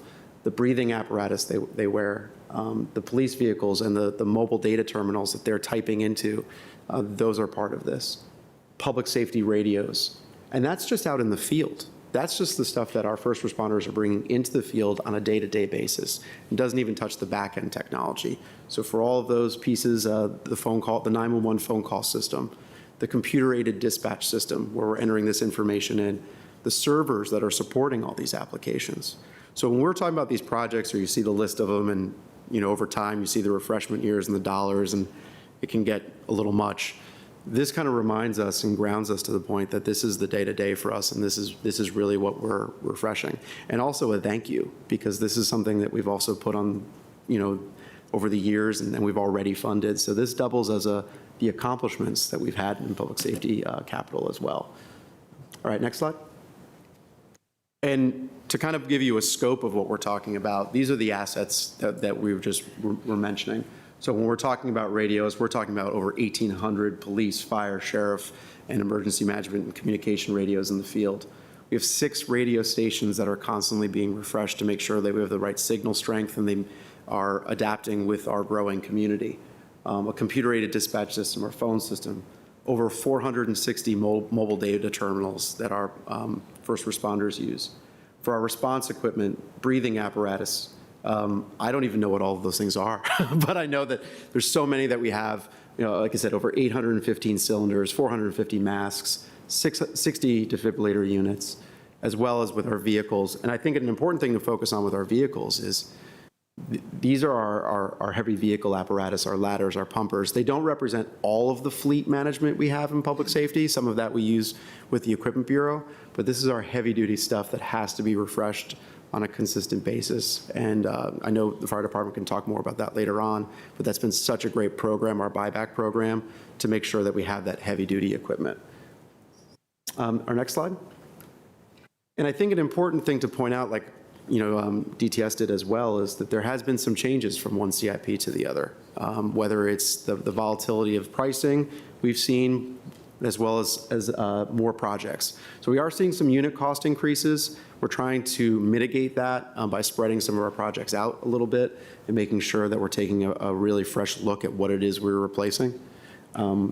We also have project refreshment frequency, making sure that we are refreshing everything within the right guidelines.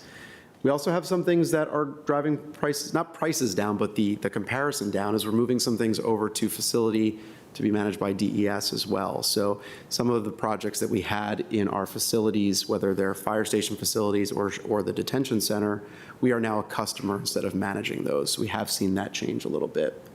Over the next 5 to 10 years, similar to what Technology Services mentioned, we may see a move from capital expenditures to operating expenditures. That has been a trend that we've noticed. This proposal right now has not really scratched the surface of that. It's projects we have further down the road, but we may see that it's less hardware and more operating expenses. So it's just something for us to keep an eye on in the future. Next slide. And I think something that is also a success of public safety capital and that we always want to highlight is our regional collaboration. It's something that we always talk about in here and something we always tout, but we continue to work with not only just our regional partners, but the Council of Governments on improved purchasing power. So whether we work together as a region to make sure we have the best contracts, it's not just contracts to ride, it's making sure that we can buy in bulk so we drive those prices down. We've seen that with our radios. We've seen that with some of our technology and our fire response equipment, and making sure that we get the best price in the region. But it's also about interoperability as well. Constant communication with our partners to make sure that we're buying technology that works across jurisdictional borders, because we know as well as anybody that emergencies do not stop at the borders. So we want to make sure that we are purchasing things that can work with our partners in the City of Alexandria, Fairfax, as well as District of Columbia. So having that enhanced partnership is critical. All right, next slide. And here's where we go into a little more of the detail on the projects. If you have any questions, please stop me at any point, absolutely. And we have our subject matter experts to answer any of these. But we showed some of our investment areas. Just wanted to give a highlight on what some of these are. I won't go through each one, but as you can see, when we're talking about communications, we've got things like our public safety radios coming in at almost $12 million, but we have different refreshment years. So we start to see that we're in the process of replacing those right now, and then we'll have them on the back end of our CIP. Same with our call premise equipment, which is our 911 phone system, making sure that we have the good refreshment years in the out years to keep our systems current. Next slide. And I promise I won't focus on just the big dollar amounts, but as you can see here with our response equipment, we've got two huge projects that are obviously driving the costs here with our defibrillators and our fire breathing apparatus, making sure that we, again, keep the most, keep our projects up to date and refreshed. So I think you'll see as we go through these that a big focus for us is those refreshment years, that we'd rather pull those into this 10-year CIP to make sure that we're planning accordingly and making sure that everybody has the most up-to-date equipment. Next slide. When we're talking about our IT applications and hardware, obviously a big driver on here is twofold, the mobile data terminals and all the infrastructure. Those are the computers that go in the vehicles. And we have over 460 of those, but also our systems, like our criminal justice records management system and our fire records management system. Our ability to retain those records and make them easily searchable is a huge cost driver as well. And our public safety IT team has done a phenomenal job on all of these systems, making sure that they support all of public safety. All right, next one is our vehicles. This is our highest cost one. Obviously, because we're talking about our fire vehicle apparatus, this is our buyback program that we referenced, where we've got really heavy-duty equipment that we're refreshing every few years, making sure that the fleet has exactly what it needs. But we also have other things on here as well, things that are vehicles that are being retrofitted, vehicles that we're looking to ensure meet the needs of our public safety personnel. So whether they're the rehabilitation unit or UTVs out in the field for special events or emergency events, all these vehicles that are a little more specialized than just our regular fleet vehicles are really critical to the mission of the organization. And next slide. And just in summary, again, wanted to show that our goal is really to make sure that each one of these areas is reflected, that we, on a year-to-year basis, that we don't have huge peaks and valleys. In some years we will, but we want to make sure that this is a way that we can best implement our projects successfully. And you'll see that in the next slide as well, where we're really looking at again, the short-term finance and the pay-go investment year over year. And next one. And again, in conclusion, for public safety capital, I think the biggest thing that we want to make sure is that this reflects the core systems and operations of what we do. You saw that in the graphic, that this is really about the day-to-day for our first responders. And we want to make sure that the projects we're putting forward have that balance between innovation and stability, because they are so critical. So those are really some of the key priorities that we look at when we create this proposal, as well as the last about interjurisdictional and interdepartmental collaboration. That is really critical for everyone. So again, I would want to thank our public safety personnel for all their support and all their hard work in putting this together, and the PSIT team for how they manage all these projects. It's amazing, and it's really freed us up as, I think, folks in the field to be able to do the work. So thank you all very much. Great, thank you. Questions, colleagues? I'll start. I thought I might see, and maybe it is in here, I thought I might see drones. I think there's a fancy letter term for them. Are we moving to that more, I would think? I don't know if there's anyone who can answer on drones, but if you want to. Well, they're okay. Unmanned aerial vehicles. Did I get that right, Jason?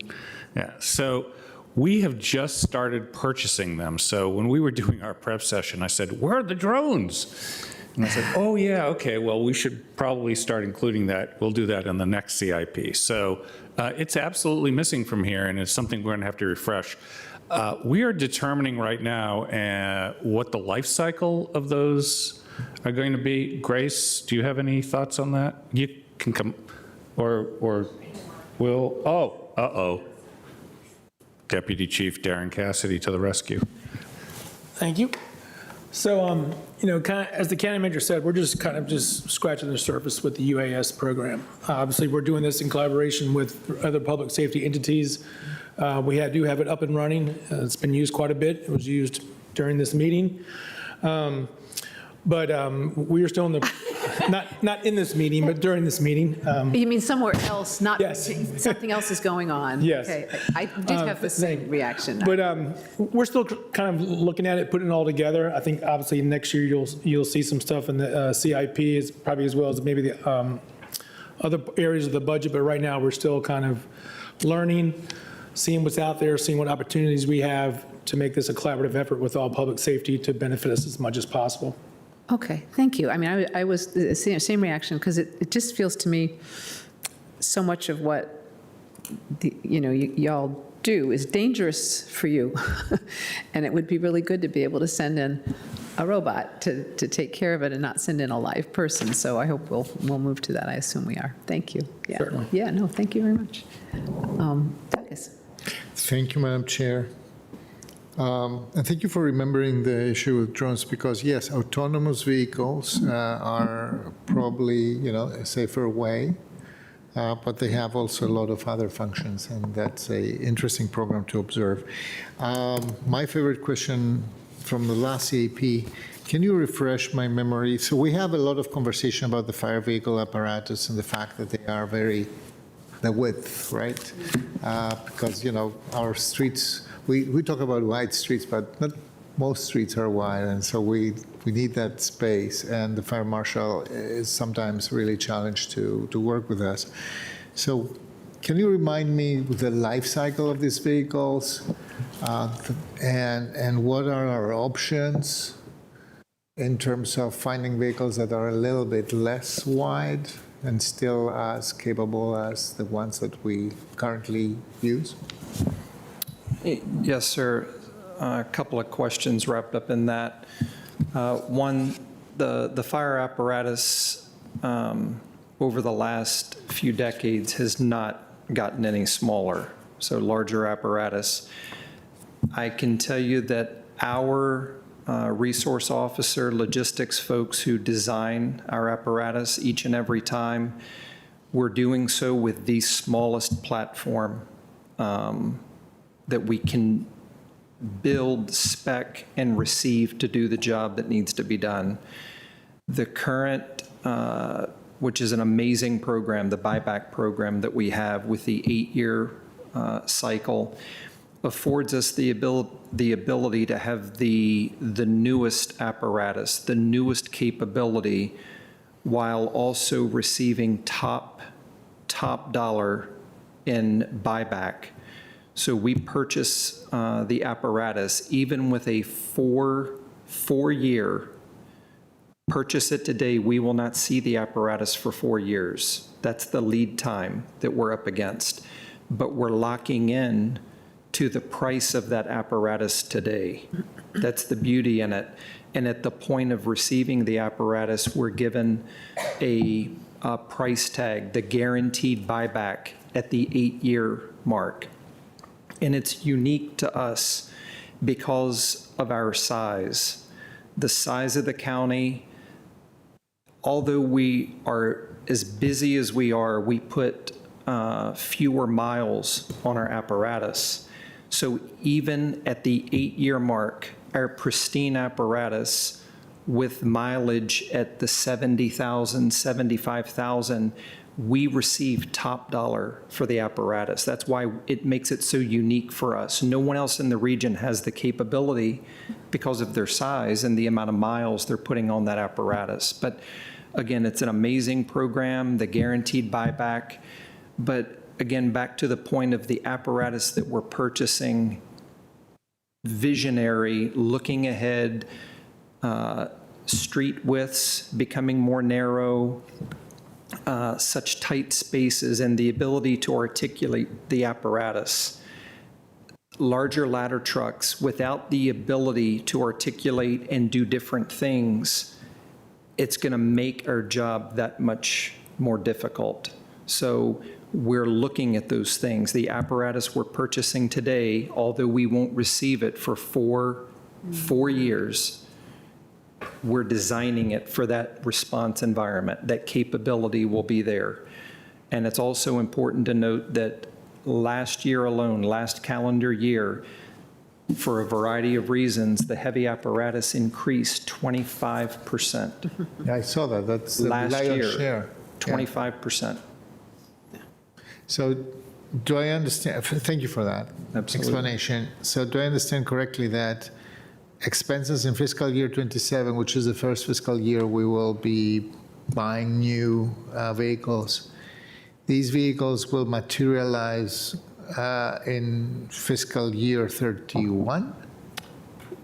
Without looking at what you're looking at right now, I believe our next purchase, fiscal 26. Okay. We've already ordered 27 Yes. vehicles. So they will be delivered in fiscal year 27? Correct. We've already ordered them. We ordered them last year. The next order that we plan to make, I believe, again, I'm trying to do this from memory right now without Just trying looking to at help you. the 29. Well, what drives the up-speccing, or, increasing the specs and therefore needing bigger Demand. platforms? What drives that need? Demand. Is that the size of buildings that we have to service, or? You mean why are the vehicles themselves changing, right? Or is that just the status of a state of technology that is, or both?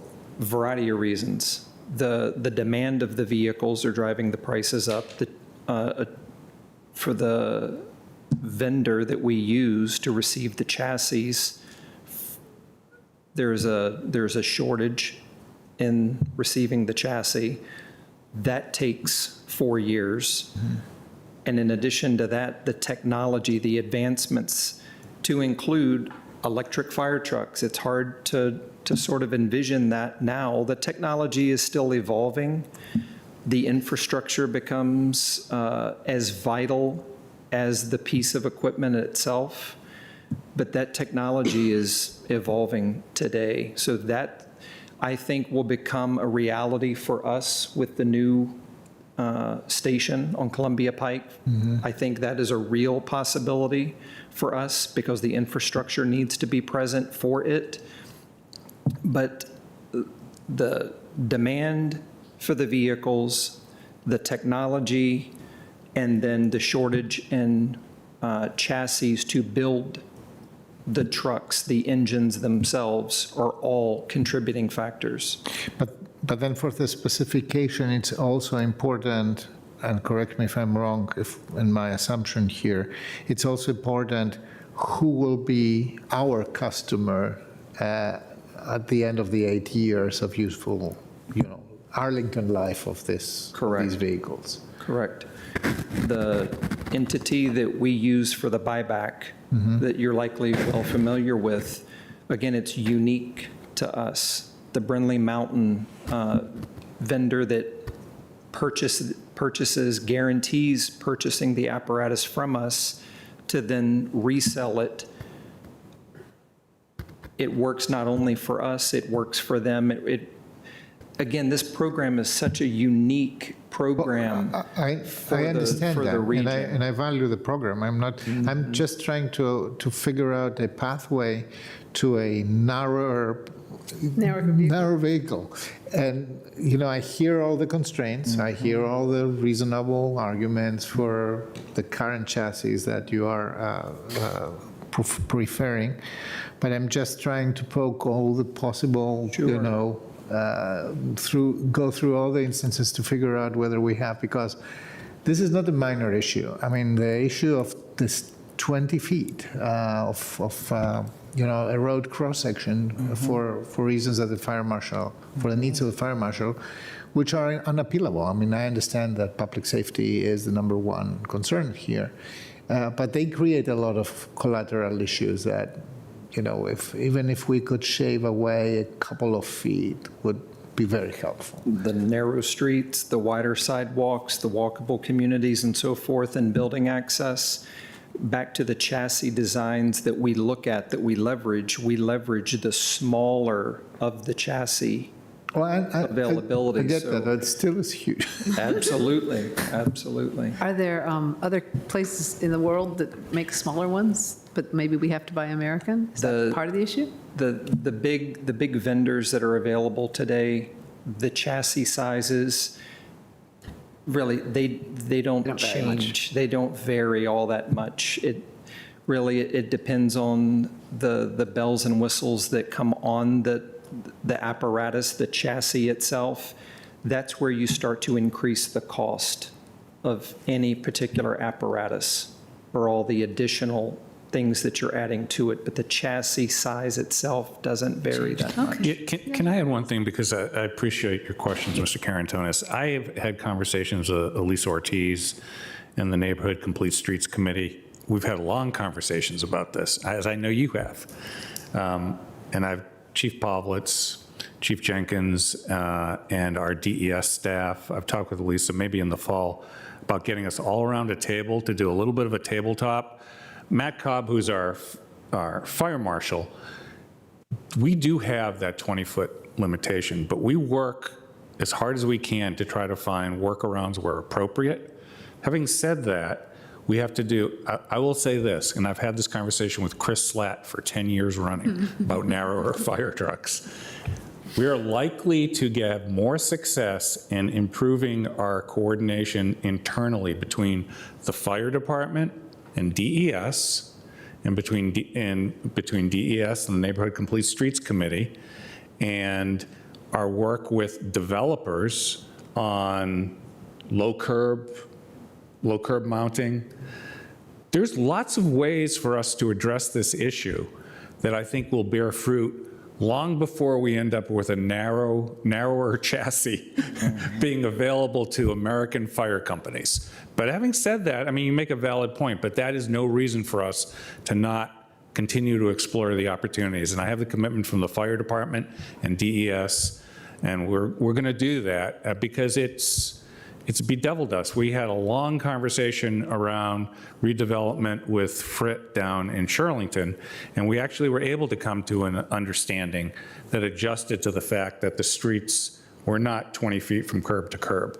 But it is a challenge in the one jurisdiction in Virginia where it's the biggest challenge is Arlington. But we're working on it, but it's not perfect. Thank you. Thank you. I never thought that, the quick and dirty solution of making the fire, shrinking the fire truck is the first thing. I know that there is a lot of work, and I just need to know how much harder we have to, insist in the previous one until we get, can extract 0.3 inches from the width of the chassis. It sounds like it's pretty hard. That's what I'm hearing. Maureen. Thank you. I just want to kind of clarify the relationship between our proposed new West Pike Fire Station and the fire vehicle apparatus. Are those the vehicles that are considered for 29 to 32 there? Like, because if we're ordering them that far ahead of time, I just am interested in kind of like the math on making sure we have our replacement rate as well as now additional fire apparatus. Yeah, the fiscal year 30. Okay. For an engine and a transport unit. Got it. And that'll be for the new proposed That will be for the new station, Okay. Fire Station 7 on Columbia. Yeah, so our capital budget syncs up with that, and I think we've said before, if we keep the fire station where it is, we have at least 3 to 4 years of operating expenses we'll need to lean into starting probably in fiscal '27 to start with the staffing of those stations. And then we also have negotiations, collective bargaining negotiations, which we'll have to take that into account. But this is one of the places we have money set aside for the purchase of that property, but one of the reasons why we had to push it out a few years was because of the cost considerations on the operating side. Got it. Thank you.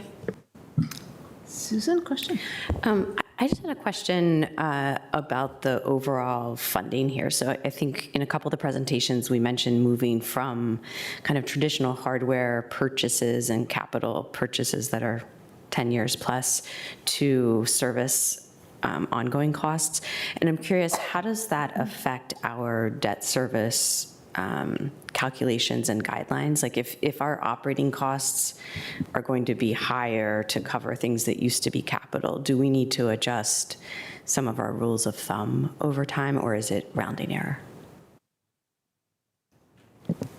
I don't know if there's someone from DMF wants to address this. Since you like want to phone a friend? Yeah, I was like, DMF? I don't know.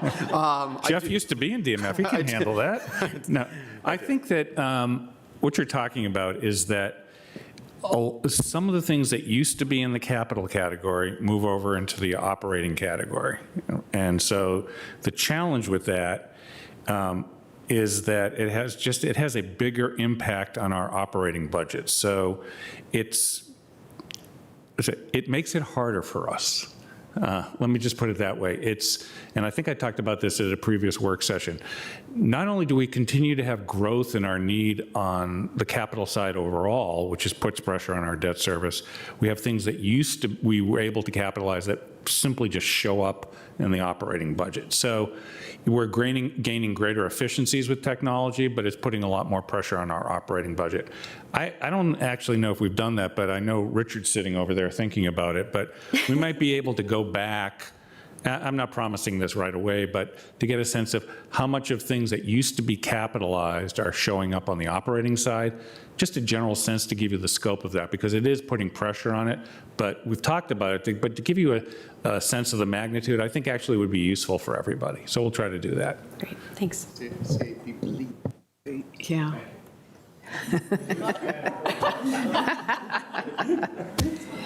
Any other questions, colleagues?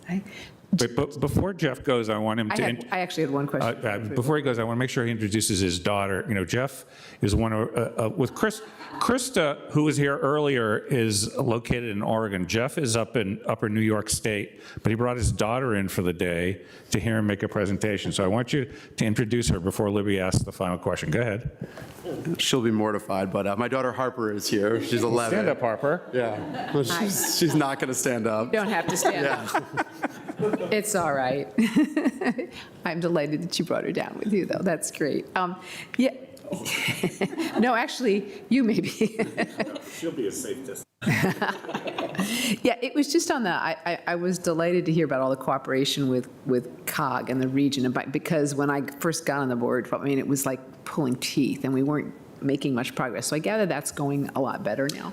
A lot better, and especially with our public safety communications in particular, just because I know that's one for our department that I can speak to, is the radio collaboration, the contracts, the vendors that we're able to not just ride those contracts, but to purchase as a whole to really make sure we get the best price.